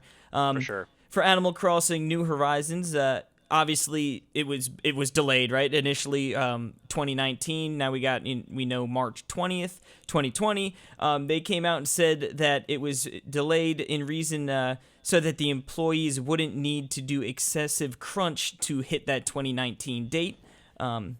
So, I mean, whether you want to believe that or not, I mean, I've seen some people being cynical and saying along lines like, oh, I'm sure like that's sort of a PR sort of, to cover up like, hey, it got delayed, Mm-hmm. I mean, it's a nice thing to say, you're right. It is kind of a little bit of PR speak, of course. I mean, you're not going to come and say, like, oh, yeah, it got delayed and we're still going to work 100 hours a week, right? It got delayed for 3 more months of 100-hour weeks. Yeah. Exactly. Yeah. So like, it is a nice way to kind of frame the delay. I'm sure some people will be happy to hear that, and maybe it is going to. I imagine that any delay is going to probably reduce crunch by some margin, right? Like it's not like you're keeping the same date and then maybe we could imagine that there's going to be crunch. But if you delay, in theory, you are giving people more time and not forcing as much on them. So I mean, Nintendo's delayed things before. I think it's always been a good thing. So yeah. Yeah. I mean, like you said, I'd like to hope that it's helping a bit somewhere along the line. Like you said, I'm sure there will still be a crunch come February. Sure. When it's like, all hands on deck. Yeah. Or because they don't want to delay it again, right? So there might even you're right. I think maybe in 2020, those first few months, if they haven't made the progress they want to, then there could be a lot of crunch there too. So yeah. Well, yeah. It's weird because March doesn't seem that far away until you're like, well, I mean that's 9 months. It's three quarters of the year. But yeah. Some more things too. All profiles on a single Switch will share an island. I guess that's sort of been the case with previous, when you had the same memory card back in the day, you were sharing that island and stuff. And no cloud saves, which I'm sure some people are going to be very upset about. So if your Switch breaks, if you have it downloaded digitally, or you lose your cartridge, c'est la vie to your town and all your lovely animal friends. It's a shame because it's a game that people like to, tend to put in hundreds of hours in, right? Like Animal Crossing, like it might be one of your only games you play regularly, but you're picking that game up maybe every day or a couple times a week or something, like constantly revisiting your town. So it would kind of suck to lose all that game time just because they don't want to do cloud saves. And I understand their reasoning. I understand and I don't. Like they don't want people to kind of reverse the time or like play around with the in-game clock or something like that. I get that, but at the same time, it's a mostly single-player game. So what do you really care if people you're not harming mess around anyone. with the time? Yeah, you're not. It's not a multiplayer shooter or where you're boosting your stats or something like that. Like it's totally like a relaxed simulation type game. So I mean, you're still a monster, absolutely. But that's right. Yeah, that's right. Yeah, we've never done that before. Of course, never. But, I try not to, man. I play it for keeps. I think the only time I've done something like that is maybe with like the original Monster Rancher on PlayStation 1. I might have tried something like that, maybe to make it so my monster wasn't as old or could live longer or something crazy like that. We're going back in time. but even then, like you're doing it, it's not hurting anybody, so who really cares? So I don't know. My hope is that maybe they'll change their stance. They seem to backtrack on the no online play with friends with Mario Maker pretty quick. So maybe if there's enough outpouring of kind of unhappiness about this decision, maybe they'll make a change. We'll see. Yeah. Still lots of time till it comes out. Now I'm gonna let you take the next bit here because, granted, because you got it right. This is your game now. You are the Witcher. I've earned this one at the very least. So we've got Witcher 3. Got a little bit more detail about that one. The Switch port coming later this year. It's going to be entirely on a single cart, which I think is amazing. Right? No downloads required. All of the main game, including the DLC, the 2 sizable DLC packs, and the kind of little bit of there were 16 additional pieces of DLC as well, just items and stuff. But all of that is going to be on a cart. So it doesn't sound like there's any download required or any kind of online connection connection necessarily. You can just play it right out of the box. So that's an awesome thing. It's the first Switch game to use a 32 gigabyte card since launch. So we haven't been seeing that. I know that those cards are a little bit more expensive, but prices have been coming down. So, kudos to CD Projekt Red for, and they're working with Saber Interactive, who's doing the porting work. I guess they're working together there. But, kudos to them for being able to get such a huge, massive game all onto one cart and not charging a massive Switch tax or forcing any extra downloads on people. I think that's a pretty cool thing. Casey, you planning on picking up Witcher 3? I can't remember what we said about that one. Probably not. Yeah. Just because I know how beefy of a game it is. I played a tiny little bit. My sister actually played a bunch of it. Oh, okay. And it's like I want to, but there's just so much to do, and I just see myself playing like a few hours of it and then just being like, well, there's just so many other games to play as well, But I do really appreciate like what CD Projekt Red like stands for. It's like it seems like they are like the everyman's video game developer, and they're huge. It's like it's refreshing to see, because I remember when I bought it for PS4, like it even had like a little card on the inside like thanking you for picking up their game, and like and most people would be like, well, that's like a quote unquote that stupid little note you don't need in there, and think of the millions of copies, you know what I mean? That's a million pieces of paper you need to photo, not photocopy, but print out or whatever. So it's like even just the little things on that, like, just shows you like they are truly passionate about what they do. And I think that shows in Cyberpunk, as well. It looks like it's going to be insane. So yeah, CD Projekt Red is one of those studios that they don't rush out their games. They take their time. They might show you a bunch and talk about the games, when they feel like they're ready to, but they don't seem to rush. I know they kind of they had a little bit of trouble with their social media coordinator team, putting out some stuff on Twitter and Facebook, maybe that was a little bit dicey. Maybe not so, a little bit dicey, a little bit unfriendly maybe. And I know that I think there's been reports of crunch with them as well. But again, we can imagine that there's probably a lot of studios that crunch. We just don't hear about it. Not condoning it, absolutely not. But yeah, I don't know. It's the game itself. I'm excited for 540p in handheld, 720p docked, with dynamic resolution. Obviously, not the highest specs, but you're getting this huge game to play portably, and I think it looks pretty decent from what we've seen. You cannot compare this to an Xbox One X or a PS4 Pro, but to be able to play this kind of game on the go. Be able to stop and start whenever you want. It's probably it's going to make this 100-hour game much more manageable. So I'm excited for the launch. I'm not sure if I'm going to pick it up or review it yet, but I'm definitely keeping an eye on it for sure. Well, I was going to say, God help you on that review. You'll be forever. That's my whole fall, right? My whole winter. Yeah. And 2019 was in the books. Yeah, exactly. Yeah, it's definitely a game where of course, it's not going to look as amazing, but I bet you they're going to have some cool visual tricks to sort of hide its flaws, you know what I mean? I think I saw somewhere that it's going to obviously, clearly it's not going to have as great a draw distance, but I think I saw something about removing some foliage too, which will just make it sort of look sharper, sure. Throughout. But yeah, I'm definitely interested to see how it plays and how it runs, and see if we could add a Saber Interactive to the list of madmen like Panic Button that just doing like these massively sized games and make it work on the Switch and make it look great, So at the very least, like it's setting a good precedent that huge games like this that are really, it's not just a huge size on the card, which putting it on one card is an amazing thing, but just, you think about all the power and the graphics and everything that's needed to make a game like this run well. Like if it can run, stable 30 frames per second or something like that, it's going to set that precedent for other developers and other games going forward. Hey, we got Witcher 3 on the Switch. What's your excuse? Why aren't you putting your games on? Like if we can do that, like it's kind of the follow the leader type thing, right? I'm sure CD Projekt Red saw Bethesda put Skyrim on Switch and like, hey, they put Skyrim on Switch. Witcher 3, to some people, is a better Skyrim. So we can do that too. Let's make it happen. And so, yeah, I like that idea as well. Yep, definitely.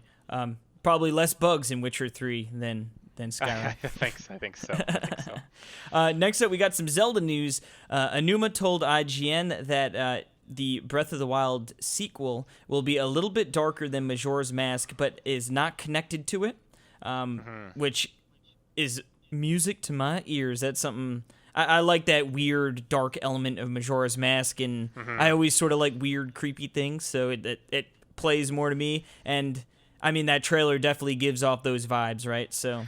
I think everyone kind of saw Breath of the Wild and enjoyed it so much that everyone was kind of hoping, like, hey, if they do a sequel to this game directly, make it like Majora's Mask, because Majora's Mask maybe wasn't as beloved when it first came out, but I think in the years since, and after the 3DS re-release and more people get a chance to play it, I think it is, maybe risen up the ranks of people's personal top 10 Zelda games. So I was always hoping they would reuse this Breath of the Wild world in some way, because I loved exploring it. It's arguably my favorite Zelda, top 2 for sure. But yeah, I'm excited to go back to that world and just do some different stuff. We'll see what they're going to do with it. Yeah, definitely excited. I'm just hoping for some legit dungeons. Yeah. I think we're not alone in hoping for that. I'm sure they hear what people are saying. The shrines were fun, but now let's get something a little bit more traditional in there.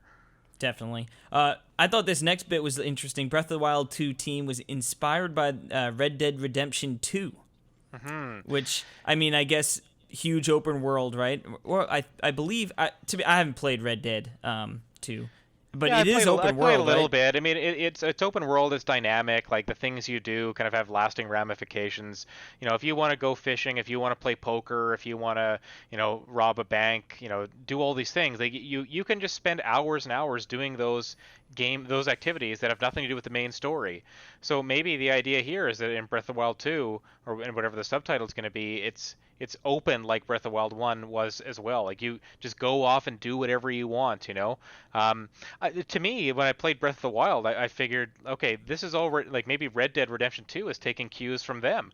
Like Breath of the Wild is very much an open, they call it open air or something like that. Yeah. But you can kind of do whatever you want. If you want to go and cook food, or just kill all the Lionels on the map and go do all the shrines before you even attempt Ganon, go for it. Or 5 minutes into the game, if you want to make your way to Hyrule Castle, you can do that too. And we've seen obliterated. We've seen speedrunners be able to do that, right? Beat the game in under 20 minutes. It's super impressive and really cool to watch.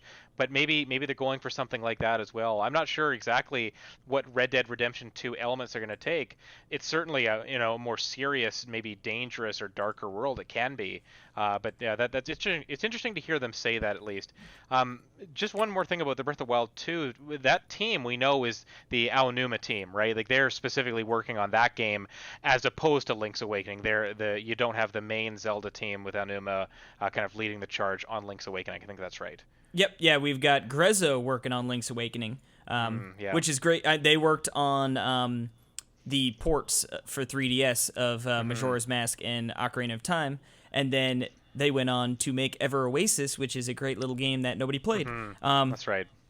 Yeah, I like Grezzo, so that gives me hope. I mean, not that I was really worried that Link's Awakening wasn't, or isn't going to be a very great game, but just some more like, oh, Grezzo's got this, like they got this, I mean, this could be another big step forward for them. It's not just a simple remake, or it's basically a reimagining of Link's Awakening. It's so much different from what the original looked like.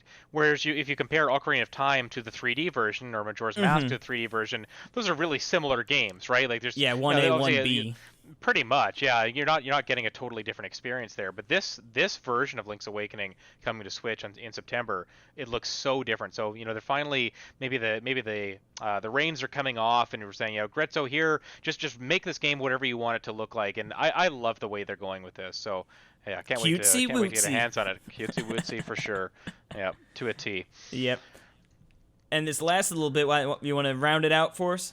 Sounds good, Case. So we've got a little bit more information about Luigi's Mansion. We know it's all kind of negative or things that aren't going to be there. Yeah. We know there's no amiibo support. It sounds like amiibo is kind of slowly being phased out. I imagine that amiibo would have gone away a long time ago, maybe if it weren't for Smash Bros. Continuing adding characters, and now we need to make more amiibo, right? So well, ironically, before you move on, Link's Awakening is getting an amiibo. I know, yeah, isn't and that it's right? the cutest little amiibo there ever was. It is, yeah. I mean, I like that idea of a kind of amiibo one-offs. I don't even care what they do, although the Link's Awakening one seems to do something really neat where it brings Shadow Link into the dungeon so you can fight him, so that's kind of cool. But yeah, no amiibo support for Luigi's Mansion 3. No Guigi. No Guichi amiibo, at least that we know of. Sad times. Sorry, Xander. Labo VR, no support there, and no DLC planned, at least for now as well. So the game sounds like it's going to be kind of what you see is what you get. But what we've seen so far looks pretty good, so that might not be a bad thing. Yeah. And obviously DLC could always change, right? If all of a sudden wow, we sold 10 million copies of Luigi's Mansion. Let's make some of those ideas we scrapped. Let's sort of bring them back and retool them, you know? Exactly. And it'd be easy enough. Well, I don't want to say easy enough, but like I'm sure they could, rope it in with, you found more floors, or like, there's a new hotel you need to go check out or something. Speaking of DLC, I mean that reminds me of one thing. Just from the Zelda conversation, go back there for a sec. I think there's an article on Kotaku today, something about how Breath of the Wild sequel came about was because they had so many ideas for DLC, and they couldn't implement them all into the original Breath of the Wild. So all of those DLC ideas seem to be culminating in a full sequel. So that's pretty cool. I mean, DLC, Nintendo's kind of traditionally priced DLC pretty fairly. Like I remember the Mario Kart 8 on Wii U DLC. Oh yeah, yep. It was a super fair deal for what you got. The best value of all time. For sure. All those new tracks and all those new characters was for like $10 or $15 or something. It was great. So no complaints there. But yeah, Luigi's Mansion not getting DLC. It doesn't really sound like a DLC type game to me. It sounds like it's always kind of self-contained. So I think that's okay. Yeah. Yeah, I definitely agree. But yeah, I can't wait for that game. Can't wait for all these games. But we've got a lot of games to talk about, so why don't we take one more little breather, and then we'll come back and, yeah, we got games. Yep, we got games.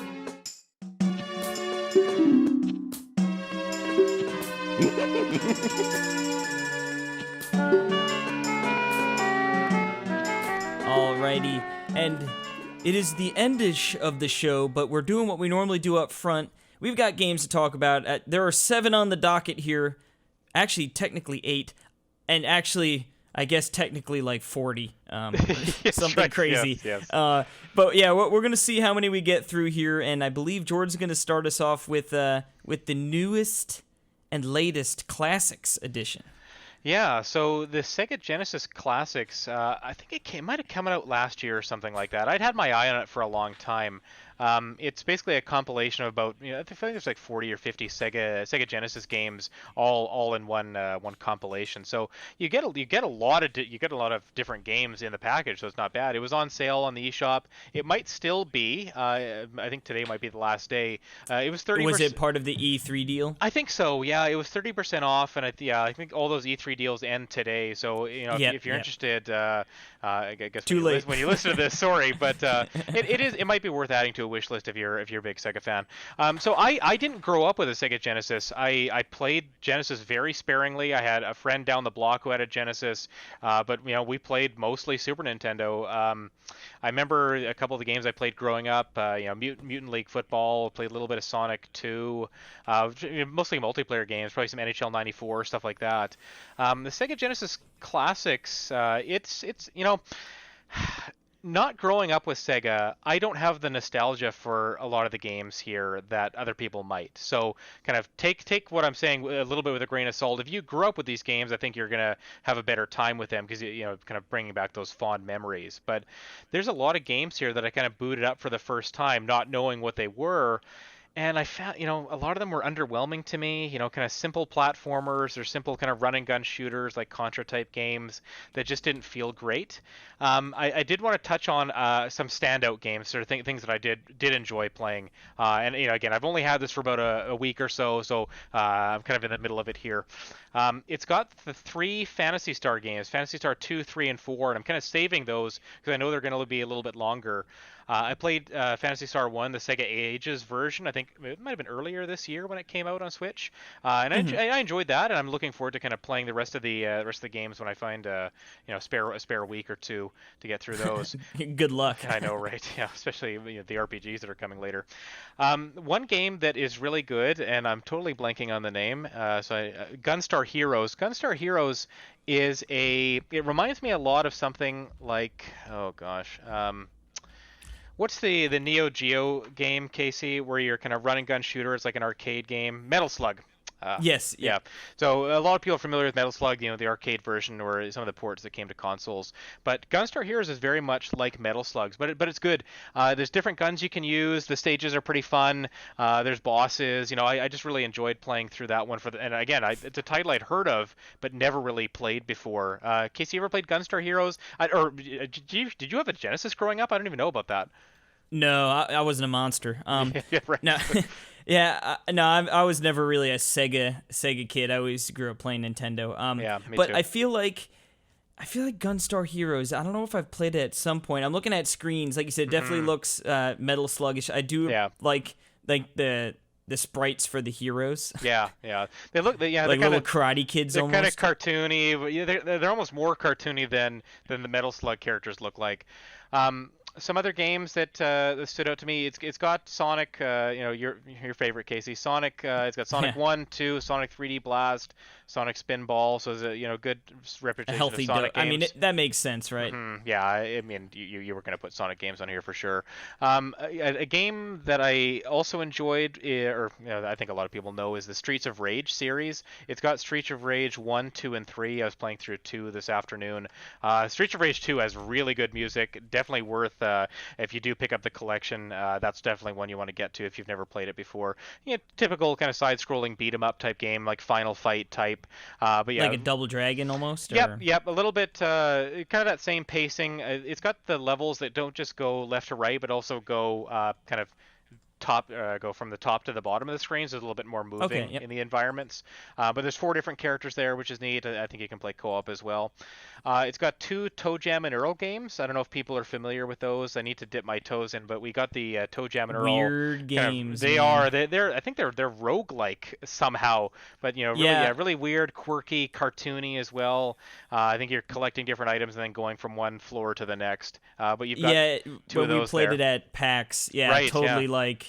Yeah, which I guess the new one sort of is in the same vein, but totally like a roguelike, but it's super weird, and but the music slaps, and I'm assuming the Genesis could pump out some interesting music too, The Genesis has its own style of music, like that chiptune music that it puts out is really interesting. So I like Genesis music a lot, and I gotta boot up the Genesis version of that one because I'm sure the music's really good there too.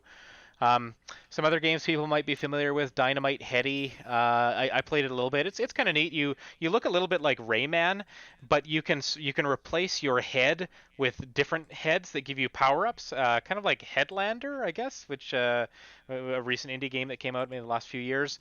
Dynamite Heady is a game from Treasure, who we know, famous studio. They've done stuff for Nintendo as well. Dr. Robotnik's Mean Bean Machine, basically Puyo Puyo or Kirby's Avalanche, if you're familiar with that. So yeah, there's a lot of games here. A good one too. I'm looking at the lineup here that you should the Golden Axe series. Yeah, they're pretty fun. They're more side-scrolling beat 'em ups. I remember me and my roommate played this bad boy on the Virtual Console. Oh, okay. Yep. Came out on the Virtual Console. it's got Beyond Oasis, which is I played about an hour of that. It's kind of like a Zelda type game, although there's a little bit more platforming involved. But it's the kind of that adventure type where you're going through dungeons, looking for items, activating switches, stuff like that. Again, it's hard for me to talk fully about these games because I didn't grow up with them. The whole lineup is kind of new to me. So I'm gonna try to play through all of the not play through, but at least try all of these games out. Yeah, college try. See what sticks out, but I don't have a lot of patience for them. If I'm not enjoying the first 10 or 15 minutes, I kind of put them down, But that's sort of, I mean, if anything, I feel like that's still worthwhile, though, right? Because you sort of get a feel for, presumably, obviously, these aren't going to be the best of the best, but there are a lot of good games on here, or perceived good games. I mean, the truth is, I kind of bought it just for the Phantasy Star games. I'm getting three meaty RPGs that I've never played before. That people speak is a series people seem to think is pretty good. It's funny, we haven't really seen they've gone fully online, right? We've never seen any single player Phantasy Stars since, I don't think. Just one more thing about the features. The way the menus and things work, like you can rewind and fast forward, which is kind of neat. Those features, you just use the trigger, so the ZL, ZR to rewind and fast forward. It's a little bit slow. It takes a little bit of time to kind of make that happen. So it's good if like you're a VHS. Yeah, no. In fact, it kind of emulates that look actually with kind of the blurry lines on the screen. It's kind of it's definitely going for that 90s aesthetic. When you're quick saving and saving your game, I think it's got 4 save files per game, which is nice. But just the way you access the menu and get in and out of menus is kind of clunky, kind of clumsy. So that it's not as polished, I guess, as I would like it to be. My hope is that the Sega Genesis Mini that's coming later this year will maybe do a little bit of a better job. I think they've got M2 working on that mini console coming out. I think it's in September as well. God help us, another thing coming out in September. Yeah, just what we need. Right, but I think it's got a different lineup as well compared to this one, so that might be one you hold out for if you're interested more in the mini consoles. But yeah, I know I'm not disappointed with the purchase. I was more curious about this than ever, and I haven't even started the Phantasy Star game, so I'm still looking forward to those too. Still looking for that week. Yeah. Here, like you said, it's going to be more than that, but at least I could kind of sink my teeth into them just to see if they're pretty good RPGs and worth continuing. If I had a few spare days somewhere I can carve out. Yeah, you have to let me know because I've always been interested in the Phantasy Star. Like you said, pretty much from when Phantasy Star Online was going to come to the GameCube. Like right. That was when I was like, ooh, okay. And I've still to this very day never played a Phantasy Star game. So no, and we did get kind of confirmation as well. I think Phil Spencer, of all people, said or admitted that Phantasy Star Online 2, which we saw in the Microsoft conference, is going to be coming to Switch at some point, maybe next year. So, Phantasy Star Online fans are going to get their taste of that. But I'm eager to play these single player ones first, our boy Phil. Dip our way now, in did you play completely through the original one that was already released for the Switch? The Sega Ages one? Yeah. Yeah. I did play my way through. You know what? They added some quality of life things to make the dungeons a lot easier. I think the original release didn't have a map screen. Right? Yeah, yep. So you've got the map. That helps a lot. It's pretty short. It's pretty short, and I think it's pretty easy too. You can do a little bit of grinding and you're probably good the whole way through.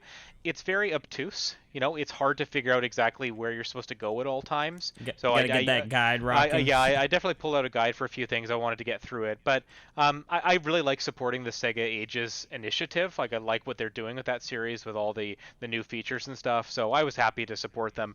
But it didn't sell me on Phantasy Star. So I'm curious to see if the second, third, and fourth ones. I've heard they're better, but we'll find out soon enough, I guess. Yeah, time will tell. So what's the first game you wanted to chat about, Casey? What do you got for us here? All right, we're gonna line up the double feature Necrodancer and Cadance of Hyrule action going on right now. Here we go.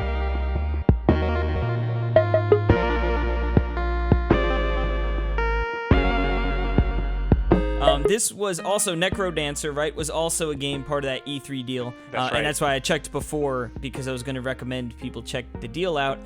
But unfortunately, it ends the night of recording, which means if you're listening to this at any point ever, the sale is over. That's right. Yeah, it's a $20 game. It was down to $4, $3.99, and it's been a game that has been on my radar.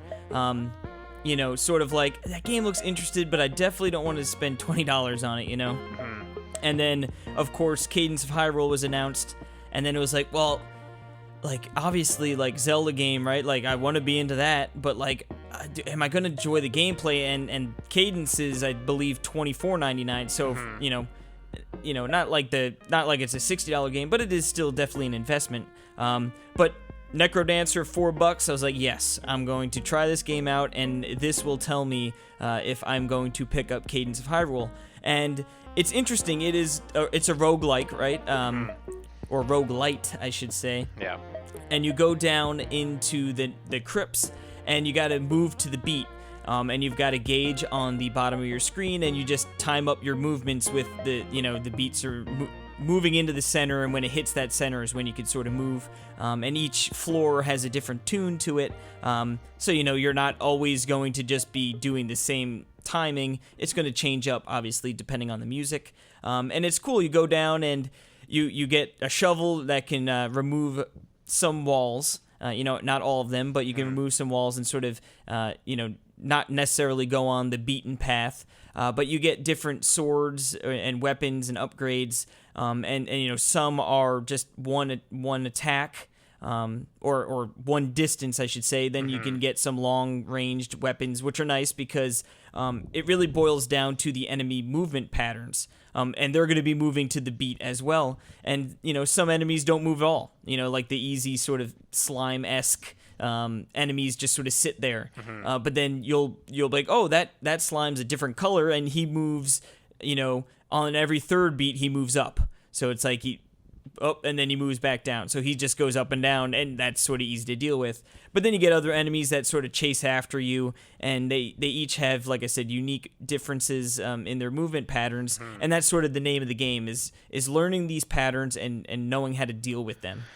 Because you're going to get hurt, and eventually you're going to die, and then you got to start from the beginning. I bought Necrodancer on sale as well, just because, for the same reason I think they put it on sale, and the same reason a lot of people are going to pick it up. It's super cheap. It's $4 or $5, and everyone's excited about Cadance, Cadance of Hyrule. Like, oh, but do I like that style of game? Am I going to enjoy playing? Even though it is kind of in a Zelda universe, it's still a very specific kind of rhythm roguelite game style. So you have to see if maybe that jives with you. So I played maybe 30 minutes of Necrodancer. I got down a few floors. There's a dragon kind of really early on that you meet that kind of he killed me in one shot, I think, or maybe my health was getting sapped earlier. But he seemed pretty tough, he shoots the fire, right? Yeah, he was pretty tough for like a second or third floor enemy. Not even the boss. takes it. No, it wasn't a boss. It takes a few hits to kill him too, I think. I honestly, like, I wanted to like it. I like the music. I like what it's trying to do, but at the same time, that kind of the rhythm gameplay, the way you move on the beat, I don't know that it doesn't really jive with me. It doesn't really work for me. Like, I want to move at my own pace rather than move at a specific prescribed pace by the game. So yeah, I like what it's doing. I think it's neat. I'm really happy that they were able to achieve a level of success that allowed them to make Cadance, and kind of collab with Nintendo. That's really cool. And hopefully with the big boys, yeah. Yeah, right. Hopefully we'll see more Nintendo IP kind of mixing over with Nindy stuff. Like, I'd love to see more of that. But yeah, I don't know if Necrodancer is really for me. Case, you downloaded Cadance as well? Did you play that, or? I did. So pretty much I beat I guess how Necrodancer sort of laid out is, and real quick, just to keep touch on it, you get diamonds, and then you can use those diamonds for upgrades to your health. You can unlock new items that appear in chests and stuff. So in the beginning, the pool of items you can get is small, and you sort of build that up. Right. Now, I beat the first level, which I believe it's three levels and then a boss, and that's like the first area, and then you unlock the next one. And I was getting absolutely slammed in the second area, real bad. And I know this game is notoriously very difficult. Yeah, that's right. And I was sort of playing this on vacation. I went up to New York, so it was like I didn't always have just like a quiet room of just sitting alone. No Johns, of course, but. Right. but here are my Johns. Yeah, so I was like, you know what? I am enjoying this rhythm, the rhythm, I enjoyed the style of play, and you know what? I know from what I've heard, Cadance of Hyrule is a bit easier, still difficult, but easier, and I'm like, you know what? I'm going to do it. I'm going to get Cadance of Hyrule, Nice. play through that, and if like all of a sudden I'm really still loving the crap out of it, it's like then I could jump back to the more difficult, right? Yeah, it sounds like Cadance also has a feature where you can maybe tweak the difficulty a little bit more than with Necrodancer, and I think you can actually turn off the rhythm part entirely so that you can just move about more freely. I think you still do the hopping from tile to tile kind of movement, but I don't think you're beholden or kind of trapped by the rhythm meter at the bottom. So I think there's more quality of life features in Cadance that might make it more accessible. So that is another reason that might make it a good purchase for you, Case. If you want to turn off some of that stuff or play around with those features, I think you can do that in Cadance. Yeah, I was watching actually some Easy Allies. Damiani was streaming it, and he was moving around without that, and I was like, oh, I guess you can turn it off. Right. But it's actually sort of interesting because the game is totally laid out way differently than Necrodancer. And I almost sort of like the way Necrodancer's laid out more, but Cadance, it's growing on me. So essentially you've got like a world map, and like it's just sort of like screen by screen, right? Almost in like a I guess like Link to the Past, but more so even like a Zelda 1 layout, right? Where it's like you got your screen, then you move to the next one. And how you do it is you go through, and there are chests that like are locked until you defeat all the enemies. There's usually like some sort of hidden something or another, whether you burn a bush or blow up a wall, and then you can sort of find like another little doodad. And you go through, and it's cool. Once you clear out all the enemies, then the beat goes away. Like you said, you still hop from tile to tile, but like needing to go with the beat just disappears after you kill all the enemies. So then you can sort of move freely on that tile, and then you go to the next one. And you unlock items like I got a hook shot, you know what I mean? Like, cool. And then you could stun enemies with it, and you could sort of pull yourself to things. And like that's sort of the first area I got to was like, yeah, you need. Well, actually, I found a fortune teller, and they were like, yeah, you need to go to the windmill, and then that will help you get to where you need to be. So I was like, okay, and it marked it on my map, and I was like, oh, cool. Like, all right, now I've got somewhere to work to, and then you work your way over there, and of course you're gonna die. Like you die, and then you start back up. And what's cool is the diamonds reappear in this game, but Okay. in Necrodancer, when you'd go down, you'd get some diamonds, you'd die, then you'd come back up, you'd spend those diamonds. But if you don't spend the diamonds and you die, like they don't carry over, they don't stack, right? Yeah. So you need to spend them, or they're done. In this game, they don't do that, so it's a little easier to get those upgrades. I feel like I end up just blowing through them anyway, like just buying whatever. Sure. But yeah, it's a little easier that way. But yeah, it's like I worked my way to the windmill, and all of a sudden, like you go in there and you play like a little miniature game kind of thing to play like a familiar tune that you'd play in the ocarina, you know what I mean? And then all of a sudden, these two guys wake up like, oh crap, like we overslept. Oh, here you go. Here's Oakshot, and then that opens up a new area that you can go to. And I just got into the first like temple. I believe there's 4 temples, and then there's a boss. Okay. And the first, it's really cool. It's clever. Like, you get into the temple, and it feels like a Zelda game almost. It's like, oh, I need to go up this way, solve a puzzle. And, like, of course, you're still doing very Necrodancer movements and with the enemies and stuff. But then you get an item, a key, and then you go the other way, and then you get the big key, and then you go fight the boss. And it is very cool. There's a lot of great Zelda music. It's like just the sound effects from previous games, like the warping from like A Link to the Past is there when and it's like, oh, it sounds so good. Like, it is definitely an acquired taste. Like I said, I haven't messed with like turning off the beat to do the enemies, which would definitely be beneficial. I feel like that might dumb it down a little too much. Yeah, I get it. But I wonder if that might only be for like the overworld, and when you get in the dungeons, it's like then it kicks in, because then it might be. I mean, unless if they're just trying to make it as accessible to anyone and everyone, which wouldn't be that far off for Nintendo. They'd like to do that, right? With the Especially, because I mean, there's going to be modes. a lot of people that buy this seeing, that Zelda, it's yeah. Zelda themed, right? And what I love to hear is that it's not just a simple Zelda skin. It's not just a Zelda look or with some Zelda music. It seems like they've really gone ahead and implemented a bunch of Zelda mechanics, right? Like acquiring Oh, yeah. items, like going through dungeons and stuff like that. Solving puzzles maybe. Like maybe the puzzles are a little bit simpler, but that's okay. Like you still have those. It's still gonna feel familiar to anyone who's played a Zelda game. So, yeah, honestly, I wish I loved the Necrodancer gameplay more because Cadance seems right up my alley. But I might just have to pass on this one for now. Maybe on a sale. Yeah, like I said, it's definitely, it's not like, oh, I'm playing Necrodancer with Zelda Dungeon, or like a Zelda aesthetic. It is very much it is the two crossing each other. You know what I mean? It is definitely, they put a lot of care and attention to Zelda. Like I said, I'm sure, the people who made Necrodancer are probably Zelda fans. You know what I mean? Like this no is, doubt, I'd imagine this was like an unbelievable opportunity to be working on. So it's like there's definitely a lot of love and attention put into it, and the music is really good. And it is definitely fun and definitely an acquired taste. I wish that sale was going on Necrodancer a little bit longer. I feel like this game would be ripe for a demo. You know what I mean? Just give us, even if it was like not oh, you could play a couple of tiles just to sort of get a feel for it. You know what I mean? To let everyone see what it's all about. But I'm definitely enjoying it. And obviously, just the music is so good, it makes you want to go back in, even when you do sort of get frustrated at times. But yeah, it's definitely an interesting game. But I'm enjoying it.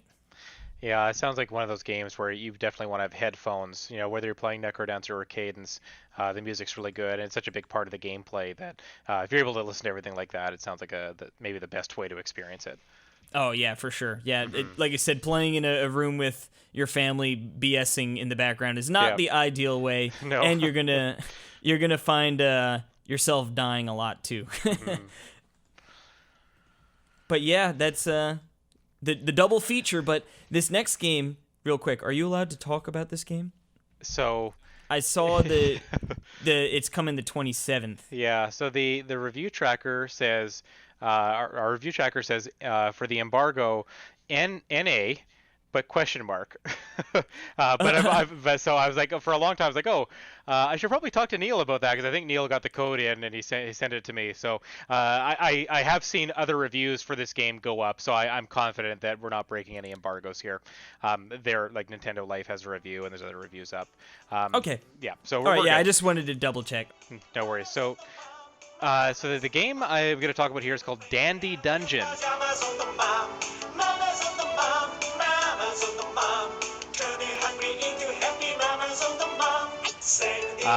And man, we go from one quirky game to the next sometimes, and this is definitely a weird one. Dandy Dungeon is an RPG. It has kind of roguelite elements where you're kind of doing some dungeon crawling and upgrading equipment and stuff like that.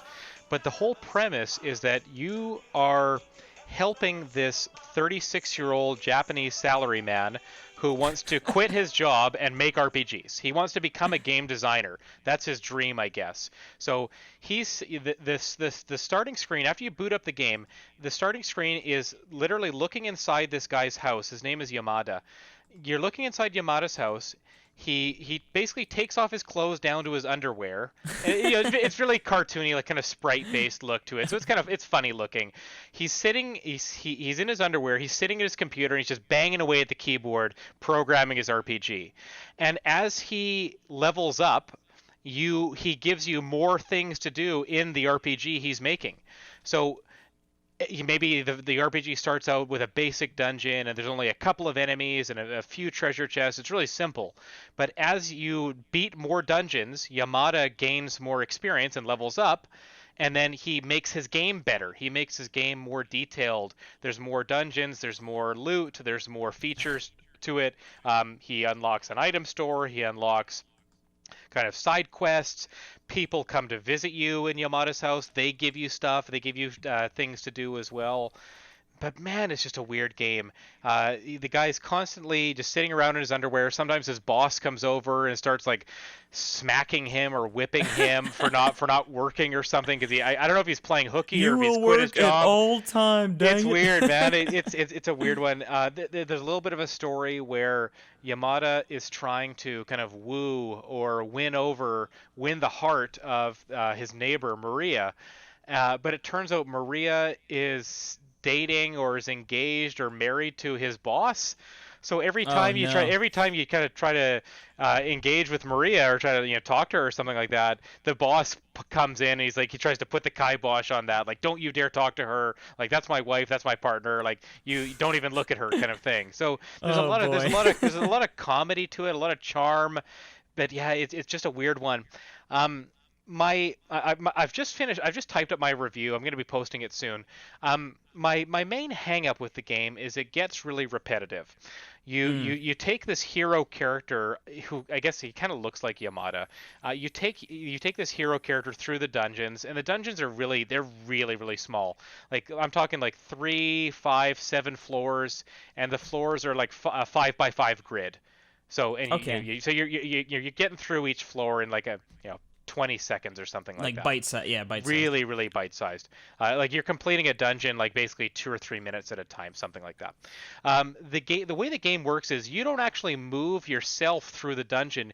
You draw a line kind of crossing the tiles from the entrance where you appear to the exit of each floor. And that's how you navigate the dungeons. You draw this line. The goal, or maybe you have a lot of motivation to draw a line that touches every tile in the floor. So you want to touch all 25 tiles basically on your way to hitting the exit. I was just going to ask if there was some sort of limit, but it seems like quite the opposite. You can't backtrack. That's the limit. So you have to touch each tile only once, on your way to the dungeon.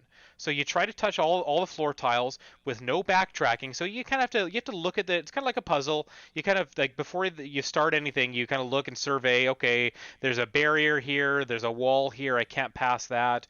There's a treasure. I definitely want to pick up the treasure. So you kind of draw. You can use the touchscreen, I think, but I was just using the sticks. So you draw your map. You draw your line, kind of crisscrossing around the floor, and eventually ending up at the exit. And you get a bonus for touching. You get extra gold for touching all the tiles on a floor. But the flip side of that is if you leave any tiles untouched, fireballs pop up and just start attacking you. So you kind of lose your health if you aren't efficient like that, or you're not. That's you're not interesting. So you can still get through it. Mm-hmm. If you miss one or two, but if you just beeline it right for the exit, you're probably going to be in trouble. It's going to take off like half your health. You might even die if you do that, because the enemies in the floors do damage to you. Everything's kind of automated. Like, you draw your map, and then the character moves along the line that you drew, but you don't really do any battling. If you encounter a monster, you just start. You kind of take turns, like a roguelite, like a mystery dungeon type game. You kind of take turns attacking each other. Another kind of quirk that happens is every time you start a new dungeon, you start back at level 1. Your hero starts at level 1, and they level up as they go through the dungeon. So you may be in a short dungeon you might get up to level 3. In a longer dungeon you might get up to like level 8 or something like that. And when you level up, your health goes up, maybe your attack or your defense goes up or something like that. It's very simple. There's not a lot of stats to calculate or worry about. You do have armor and weapons that you pick up and you can upgrade.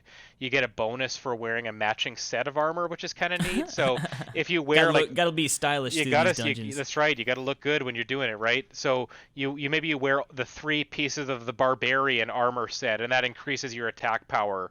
Or you wear the knight set. You wear all 3 pieces of the knight set, and it gives you a bonus to your defense or something like that. So that's the kind of strategy element to it, is finding the materials you need to upgrade your armor.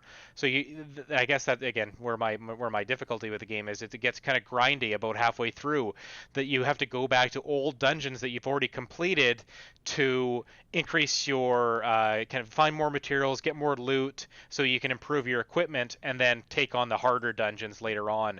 So yeah, that part's a little bit of a knock on the game, I would say. It's fun, but it gets stale about halfway through, I think.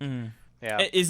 It's not a long game, or? I don't think so. I mean, I think you could probably finish it in about 10 hours or so. Yeah, maybe. I mean, that's still pretty decent length, Yeah, for like 10, 12 hours for an RPG that's like this, I think is not too bad.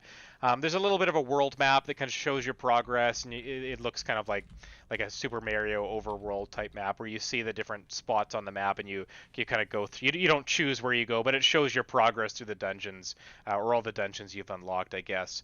Yeah, I think that's pretty good for Dandy Dungeon. It's fun. It's got. I don't know if it's gonna hook everyone or be for everyone, but it's got some heart to it. It's definitely different. It's from the guys who did Blackbird, which was like a funny shooter that Neil reviewed for us. Onion Games is the developer that did Dandy Dungeon. So they're taking risks. They're doing something new, and I want to give props to any company, any developer that's willing to do that. And this is definitely a weird one. So. That's awesome. Yeah, it is definitely a clever idea. I like the. I'm looking at the screens. It's so funny. He's just chilling in his undies. Yeah, he's like that. He's like that for most of the game, or he's in bed, and there's one other thing. With the dungeons, he's got this kind of side goal that as he completes the dungeons, he's getting closer and closer to having a relationship with Maria, I guess. So there's a princess that pops up in the dungeons who is supposed to be like the version of Maria in the game, I guess. So every time you complete a dungeon, he tries to like lean in for a kiss with Maria or the princess in the game, and then it's just before he's about to kiss her is when he wakes up from his dream. So poor guy. It's a funny game, definitely worth a look for sure. I'm still kind of I'm not quite at the end. I'm gonna play a little bit more, maybe try to unlock more of the armor sets and stuff too. But I will have a review up of the game soon. Awesome. What's up for you, Casey? What's next here? Next up, we have a game. I was actually Zach reached out to me on Twitter, and his sister Melissa works for Ingenuum, which is Canada's Museum of Science and Innovation. Cool. Okay. Yep. And they actually were worked on a game called Skies of Fury DX.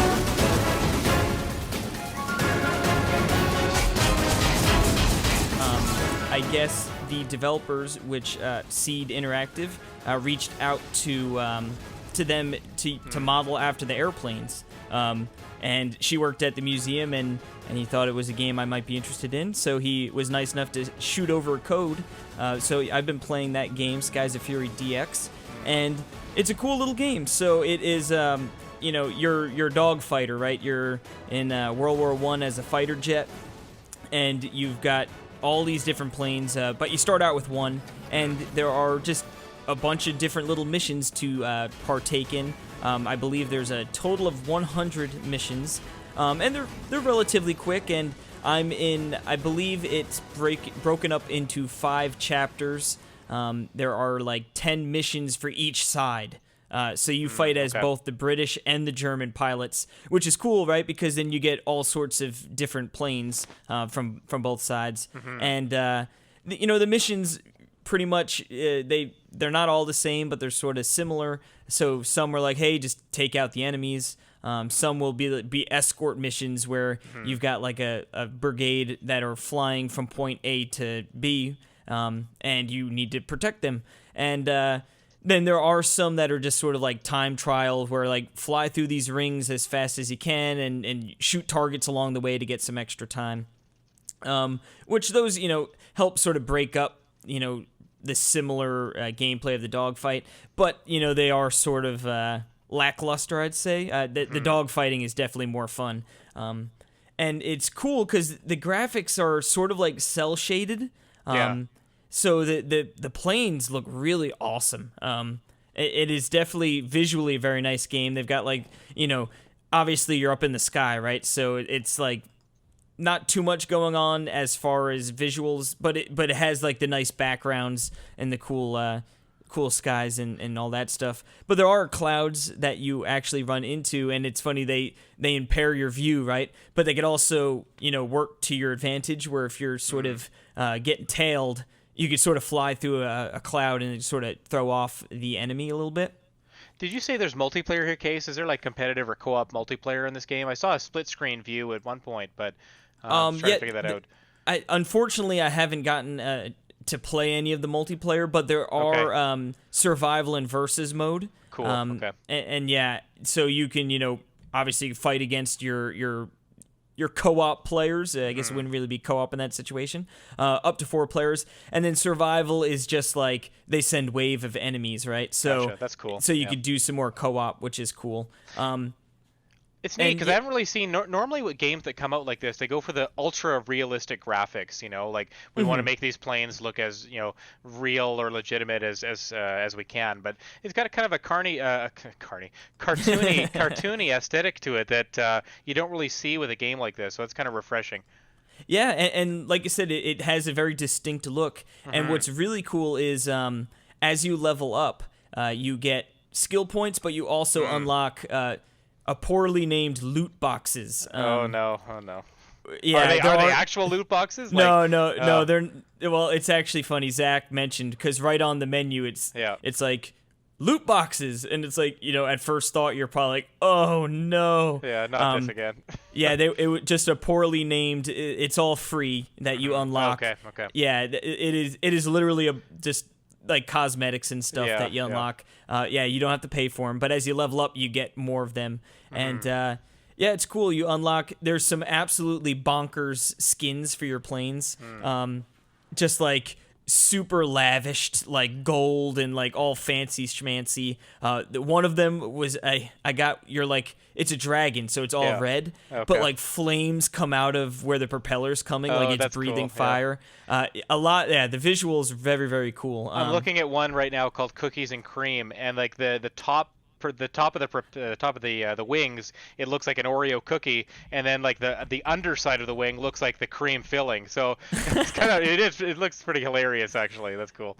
Yeah, they've definitely went over the top, and it's really cool. It was definitely one of those situations where I was like excited to see what I unlocked. You know what I mean? Like Overgrow, I'm looking at one. It's just like grassy, and then it's like flowers sort of irradiating out. I think one I saw was a donut. Nice. And sprinkles sort of trailed a little bit as you were flying around. So they definitely had a bunch of fun with it. And after you beat the chapter, you get like a little comic book storyline. You know what I mean? So give you a little treat there. But what's also cool is as you level up, there's like a skill tree. So, you can upgrade your aim, so you have better accuracy. Or reload quicker, bigger clip size. There are like health regeneration ones, which I actually, I'm like I said, I think I'm halfway through, or maybe 2/3 of the way through chapter 2. And the first chapter, pretty easy. You don't face too much resistance, but stepping into chapter 2, you start to feel like, okay, enemies are locking onto me. I'm taking damage now. Where in the first one you could sort of really just, sort of skate by. So in the beginning, I didn't really upgrade any of my health options because I was like, well, I'm not really taking much damage. So I was all about like, let's get that reload time faster. Let's do critical damage after, taking down another enemy. That kind of stuff, right? But yeah, it's a fun little game. No one particular mission is very long. So it can be a nice pick up and play kind of thing. Bang out a couple missions if you only have, 10 minutes to play, which is rewarding. It feels good to get in there. You eventually get like a power on move where it's just like it beefs you up, right? So all of a sudden then you just slam enemies and they drop pretty quick. But like there are waves where you're like, oh, okay, like those are just regular enemies. Oh, there's a skull, and he's better than the rest. It takes a little while to actually take them down. Cool. And then there's all sorts of like maneuvers. You use your the D-pad, right? And you could do like a barrel roll or like do a quick turn. And there are like different control schemes. Like I put on the arcade style controls, which just makes it a little easier to navigate and a little more arcadey, obviously. So it's a little easier to get in and out. But they have a couple different like things you can mess around with, which feels good. So give you a couple different ways to play. But yeah, overall, it's definitely a game. I'm enjoying it.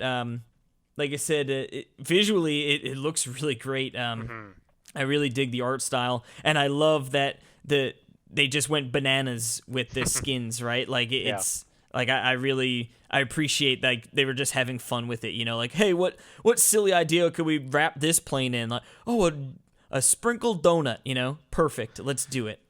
The idea of a game like this where what was I gonna say?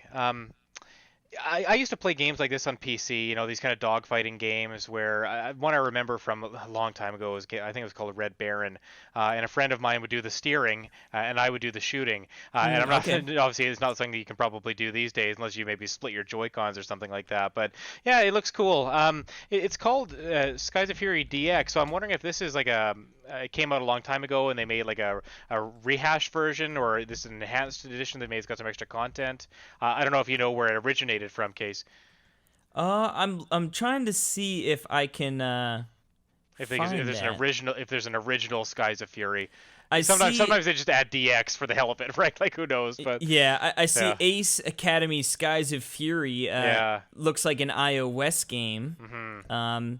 So maybe that was sort of where it originated, and then they sort of went above and beyond. I'm not sure. I've got that too. Like, it looks like it started as a mobile game, so it's kind of neat that we're getting mobile games ported to Switch. Not necessarily they're all going to work out, but it sounds like this is a fun one. Yeah, well, I'll tell you what, I would not have guessed that this branched, whether it is a huge major overhaul from the mobile version or not. Mm-hmm. But yeah, it doesn't show signs of being like where, sometimes you see those mobile games like I could see this definitely had roots in mobile, I would not have guessed with this game. But yeah, and like I said, I feel like the survival mode could probably be a lot of fun with some friends. And like I said, yeah, the some of the missions, like I said, pretty much those ring missions, they're okay, but like it's almost more like, well, give me some more of that than the dog fighting, but sure. Like I said, no one mission is too particularly long, so it even though it's almost like a welcomed break, like, well, okay, I'll do this real quick and then I'll get back into the action. But yeah, it's not like you're doing 10 ring missions in a row, save that for your pilot wings on Switch or something like that. But God, could you imagine? That'd be awesome. That's next year's prediction, I think. Yeah. And that's how Jordan and Casey were the losers again. That's right, yeah. I guess we should get away from that. But, yeah, cool. Skies of Fury sounds like a good one, Case. Alrighty, yes. Now, we're not done yet. We told you guys we had games, and we were not lying. So many that we had to kick Perry off, but this next one, I'm definitely interested. I've been interested in this one too. We had to kick Perry off to fit all these games in. I had another 2 or 3 games I could have added to the list, but I was just like, I've just been playing, kind of maybe dabbling a little bit, keeping the fingers in a lot of different pies here. So, the game that I'm going to talk about now is called My Friend Pedro.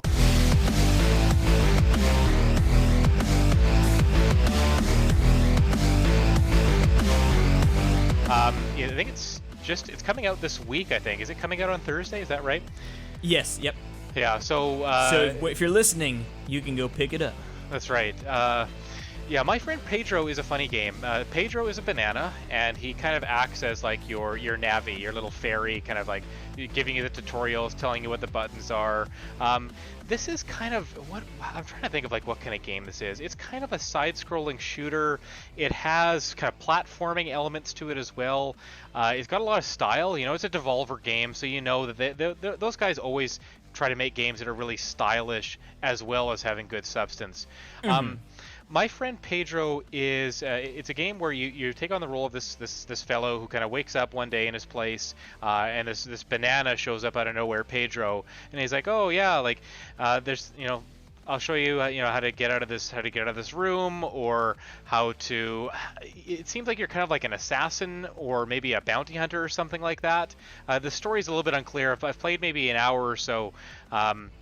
the game is divided into, it looks like from the main menu, it looks like there's about 6 different big areas, and each area is divided to like maybe 7 or 8 levels, and so you play the levels, you kind of go through what it looks like, kind of corridors or a maze. For anyone who's played Katana Zero, the levels kind of remind me of that. It's not as cartoony. It looks a little bit more realistic, but the way the levels kind of go left to right with a little bit of verticality to them, I see that a bunch in my friend Pedro.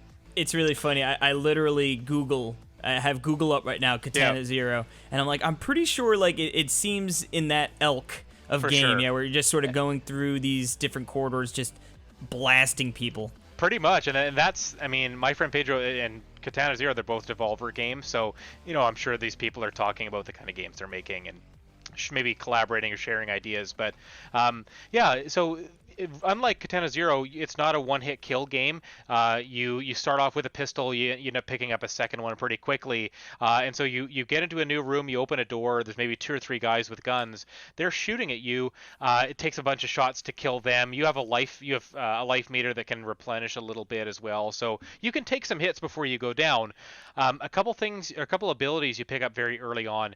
There's a wall jumping mechanic, so you can jump off of a wall, or jump onto a wall and then jump back off, and you kind of do like a little somersault maybe. That helps you kind of scale the vertical parts. You gain an ability to slow down time. A lot of these games have that kind of feature, so you can slow down time, and when you do that, you kind of do like acrobatic parkour kind of stuff in midair. So that's where some of the style comes in, where your character's kind of floating through the air, doing like a somersault, but you can also have your double pistols firing left and right, taking out 2 guys at the same time. As you go through the stages, you learn it's very much like a score attack type game. You're trying to build up like a multiplier of like killing guys really quickly. I didn't realize this at first. I was going kind of slowly, methodically, like you might do with Katana Zero, but I think the game is trying to encourage you to go really fast, because every time you kill a guy, your combo multiplier goes up, you can get more points, but the meter kind of goes down after about 5 seconds. So if you're not constantly shooting at people, you're going to lose that big multiplier. And so the way to get like, a C ranking or a B ranking up to an A or an S ranking is you got to go through the stages pretty fast. Yeah, you really got it. Yeah. You got to keep the foot on the gas at all times, and there's a couple other moves you have.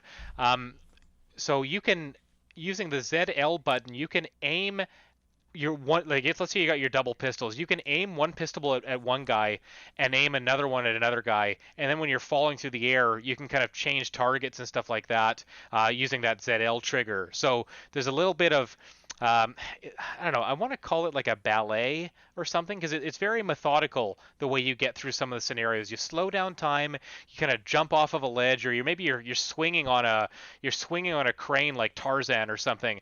Meanwhile you've got a semi-automatic or a submachine gun. You're mowing down like the guys that are below you, or you're shooting like flammable gasoline containers and exploding them or something like that. So it's fun. It's more fun than I thought it would be. I know some people have complained in preview coverage about the controls.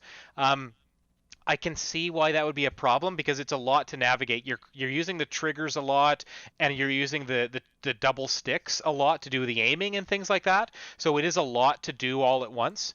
The slowing down time mechanic helps a lot, though.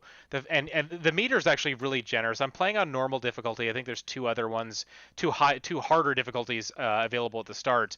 But your slow down time meter refreshes as you shoot people. So you don't feel like you don't feel like you have to constantly conserve it. You can keep it on, and as long as you keep shooting people, your meter is kind of continually topping itself up. So that's a kind of a nice thing. I like not having to use it sparingly. I can kind of click it on with a left stick whenever I want to, and when I can go a little bit faster, I can just turn it back off or something like that. So yeah, pretty fun game. When you're going through a level, all right, is it one of those things where you feel like you can react to the enemies and still do well? Like, I know you were saying you sort of have to keep, your pedal to the metal to keep that multiplier up. Do you, to get a good score, do you feel like you need to, like, sort of, okay, I've gone through this level once or twice, I know where the enemies are, now I can get that score? Or do you think there's still enough, flexibility to be like, oh, oh, I didn't know that guy was there, but boom, boom, I got him, and I kept my multiplier going. And, where it's more, you could still be on your toes and do well if you sort of have the control scheme sort of set down. Yeah, there's one situation, or there's at least that I've encountered so far. I played about 8 stages in a boss fight. I'll talk about the boss fight in a minute. It was really fun. You go through the stages, and there's most of the enemies you can see ahead of time, and so you can plan out how you're going to get to them. Maybe you're going to shoot through a chain link fence. Maybe you're going to break a pane of glass and kind of like charge into them. You can kick them to kill them. There's kind of funny kills that happen as well. Like you can kick a basketball off their head and it kills them. You can pick you don't even pick up things. You're constantly holding your guns, but you can like kick a knife and the knife will go flying in the air and it'll land on their head. You can kind of see. I did see a kickflip death from a skateboard. Yeah, I don't think I've gotten to that part yet, but there are objects in the environment you can interact with. You can kick a table over and use it as cover if you get into like a firefight kind of situation. One thing that happens with the pacing is that you get a bonus for killing all the enemies in a stage. And let's say there's 40 guys you got to kill. The stages go by pretty fast. I think they last 2 or 3 minutes or so. Guys can come out of the doors in the game. So you might pass maybe you pass 2 doors side by side, and you don't see anyone right away. But when you get close to the doors, people start coming out of them, and you might get 2 or 3 waves of enemies coming out of those doors. So if you were going really fast, it's very possible that you might miss those enemies and just keep going and go to the end of the stage. So, but if you replayed it and you know those guys are coming, you can kind of set up more of an ambush or get into a good position to kill them when they come out. So there is that element of maybe a little bit of planning or wanting to replay stages to do them better, I guess. Gotcha. Cool. So sorry. One more thing. I just kind of sneezed there and I turned my microphone off. Gotcha. We lost him. Yeah. I wanted to talk quickly about the boss stage, which I just finished before we started recording. The first area had 8 or so levels. I beat them all, and then the story of the levels is you're kind of chasing this butcher character. I guess he's like a drug dealer or a mafia guy or something like that, and you're kind of trying to get to his hideout. You find out where he is, and he gets in a van and drives away. And in the boss stage, you hop on a motorcycle, and this is pretty cool. It's kind of you're going left to right on the motorcycle. You're shooting enemy motorcycles behind you, cars that pile up behind you. Very familiar. I'm trying to think of like a game that had a stage like this, but I can't come up with one off the top of my head. But people who've played games like this before have probably played driving levels like this before too. But yeah, it's a nice change of pace. I thought you can kind of jump on the motorcycle. There's ramps and stuff. There's a ton of enemies. It was actually the first stage where I got an S rank because there's so many enemies to kill that you're constantly keeping your multiplier refreshed. So that was fun. You kill about 30 guys, and then the butcher drives up in his truck and he shows up behind you, and so you're shooting him. He's got a life meter at the top of the screen. Every you do about a quarter of his health bar, and he starts chucking like grenades or some kind of explosives out of the car, and you got to shoot the explosives in midair before they land, because if they land, they're gonna somehow they're not heat seeking, but they find a way to damage you, and so they can take you out pretty quickly if you're not shooting them. So it's a cool opportunity to slow down time, shoot the grenades, shoot the explosives in midair with your pistols, and then click back into real time, and then by that time the butcher is going to be leaning out the window trying to shoot you again. That's your opportunity to try to take him out again. So fun boss stage. It's kind of compelling me to go forward. The basic levels were getting a little bit tedious, because they do seem built for people that want to get a high score, and I'm not super into that with shooting games like this, like something like a Hotline Miami. Like I wouldn't necessarily want to go back to play through the levels to try to do them better. I would rather just get through and see what the story is or how it's going to wrap up. We're so busy these days with games that it's hard for me to find maybe find enjoyment, I guess would be a better word, out of these kind of shooter games that are so contingent on setting a high score or replaying stages, I guess. But I'm surprised by how much I'm enjoying it. Actually, I think it's a pretty good game. I think the controls are they're complicated. And I was getting better at them, but it is still, your fingers have to do a lot of manipulating on the switches, on the sticks and the triggers. So there's a lot to do. So if that's a turnoff for you, it might not be the game for you. But I think it's pretty fun. I'm having a good time with it. Got to get your hand warmer session in before, right? For sure. Like Melee, get your hand warmers in. I mean, I was playing. I think it's a game probably better suited for a Pro controller, because if you're holding the Switch portably and then trying to do all that stuff on the Joy-Con, the Joy-Cons on the sides, it's maybe a little bit tougher like that. So Pro controller recommended for this one, I think. Boom. There you go. Well, I've got a couple more games here, but we're running long. We're running long here. And plus, I don't know how many new games. I feel like this last week I had so many games to talk about. It's just like, man, I played so many things. And we'll save. I've got Verlet Swing, which is a weird little grapple puzzle game with absolutely bizarre set pieces. Which, we'll save that for next week, as well as Apex Legends, which I'm definitely excited to talk about. That game is pretty sweet. I was hoping it'd make an appearance on Switch, maybe some sort of cool E3 drop, but EA said no. Maybe we'll see something at the Game Awards. I feel like the Game Awards is also a place. I mean, there's probably going to be at least one more direct, maybe two.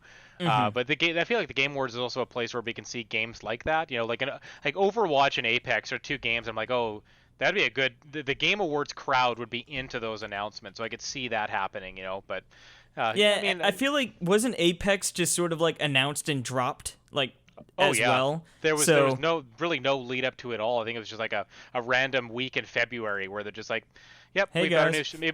Maybe it got leaked or something, and then it's coming. It's coming like next week or something. Like it all happened very suddenly, I think.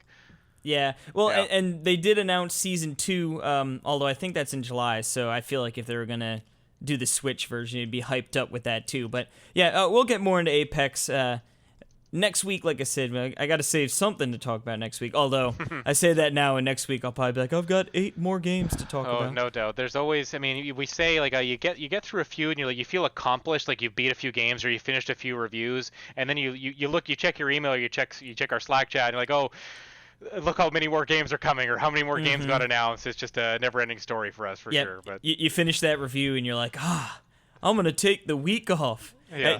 That always happens. David, it's so funny. He's always like, I'm so happy to be review-free. And then, I check Slack, 2 hours later, and he's like, I'm reviewing 3 games. I'm like, what do you do? Yeah, he picked up the Mana collection. We're like, David, that's going to take you forever, dude. You told me you were taking at least a couple days off, dude. You took an hour and 15 minutes. But, madman. But yes, thank you, everyone, for listening. Of course, Jordan, thank you again for joining us. It's always a pleasure to have you on. Yeah, really good time, Case. I'm glad we got to do the predictions and then the follow-up of them. Happy to follow through those punishments, too. That's going to be fun. And well, I was going to say, I wish it had gone better for us. Yeah, I know, right? But always a good time tagging with you guys. And like you said, there's so many good games. And I'm sure I'll be able to come on soon. I've got another Histories Mysteries segment lined up for us in the near future. So if not sometime in June, July is going to be super busy for me. But we'll find a time to get in together. So yep, definitely, and you're gonna have a Luigi's Mansion to talk about as well. That's right. I hope to get that done. Obviously, we just found out about those, but I'd like to get that done sometime before September, because I think September is going to be insane, right? So September maybe you and me through both. September of the following year, going to be real busy playing all these RPGs. But where can the fine folks find you? Yep, so on Twitter, @Riskman64, just like it sounds. Put all my reviews up there, talk about games, post some music questions or polls as well from time to time. Like to listen to video game music. So if you're interested in that kind of content, hit me up. Love to chat with you about games that are coming out for Switch or other things, RPGs as well. I'm on the Thirsty Mage podcast as well, so you can check that out. Obviously my video reviews on NWR TV. We've got a lot of good reviews, a lot of good E3 content up there right now, so hopefully you'll check it out. Yeah, that's a good reminder, actually. Perry and I did, as we were going through our E3 reactions last week, we sort of did like a mini deep dive on Animal Crossing on the podcast, but then I was like, Perry, we should probably just do that, go more in depth and make a video about it. So that is on Nintendo World Report TV as well. And like you said, John and Neil and Xander, everyone's been doing great work over there. So definitely a bunch of videos, a lot of deep dives and different theories, especially with Zelda. So definitely worth checking out. Of course, you can find us on Twitter at Talk Nintendo Pod. That's Talk Nintendo POD. And Remember, we're giving away 2 codes this week. Meow Motors. You're going to want to retweet and like and all that jazz on that the show tweet, which you can find, again, in the description. A link right to it. Make it nice and easy for you. But once again, thank you, Jordan, and thank you, everyone, for listening, and we will see you next week. Ta-ta for now. Hey guys, Perry, the editor here. I just want to remind everyone that, of course, to join our Patreon, because Radio for Nintendo has officially posted their first exclusive episode. You can find that over on our Patreon/NWR, and it was an amazing episode. It's hilarious. It's awesome. It's shocking. You're gonna love it, and check it out. It's caused a scene within our various communities. So check it out. Patreon.com/NWR. You can join for just $1 a month. Thank you so much. Have a good week.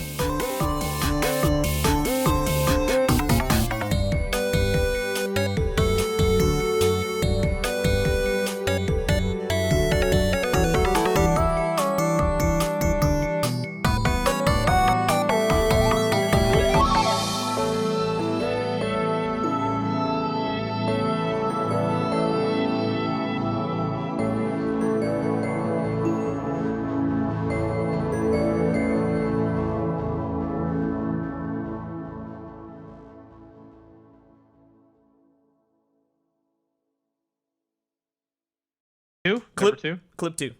Okay. It might be a second.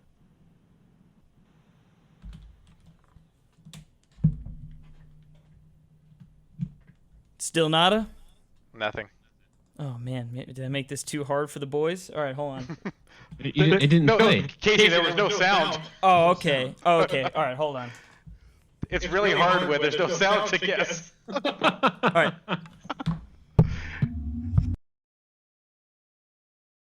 You guys are Jimmys. Well, you guys are both lame-os. I mean, if you both want to baby out, I'll take the punishment. I already have it coming. But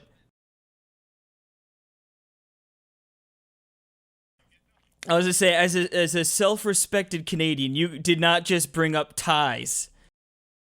This video was made possible by our generous supporters on Patreon. Did you know that Nintendo World Report is funded directly by fans like you? When you support Nintendo World Report on Patreon, you get immediate access to multiple exclusive podcasts every month, exclusive Discord channels, an early look at select content, and more, all for as little as $1 a month. Check out patreon.com/NWR for all the details.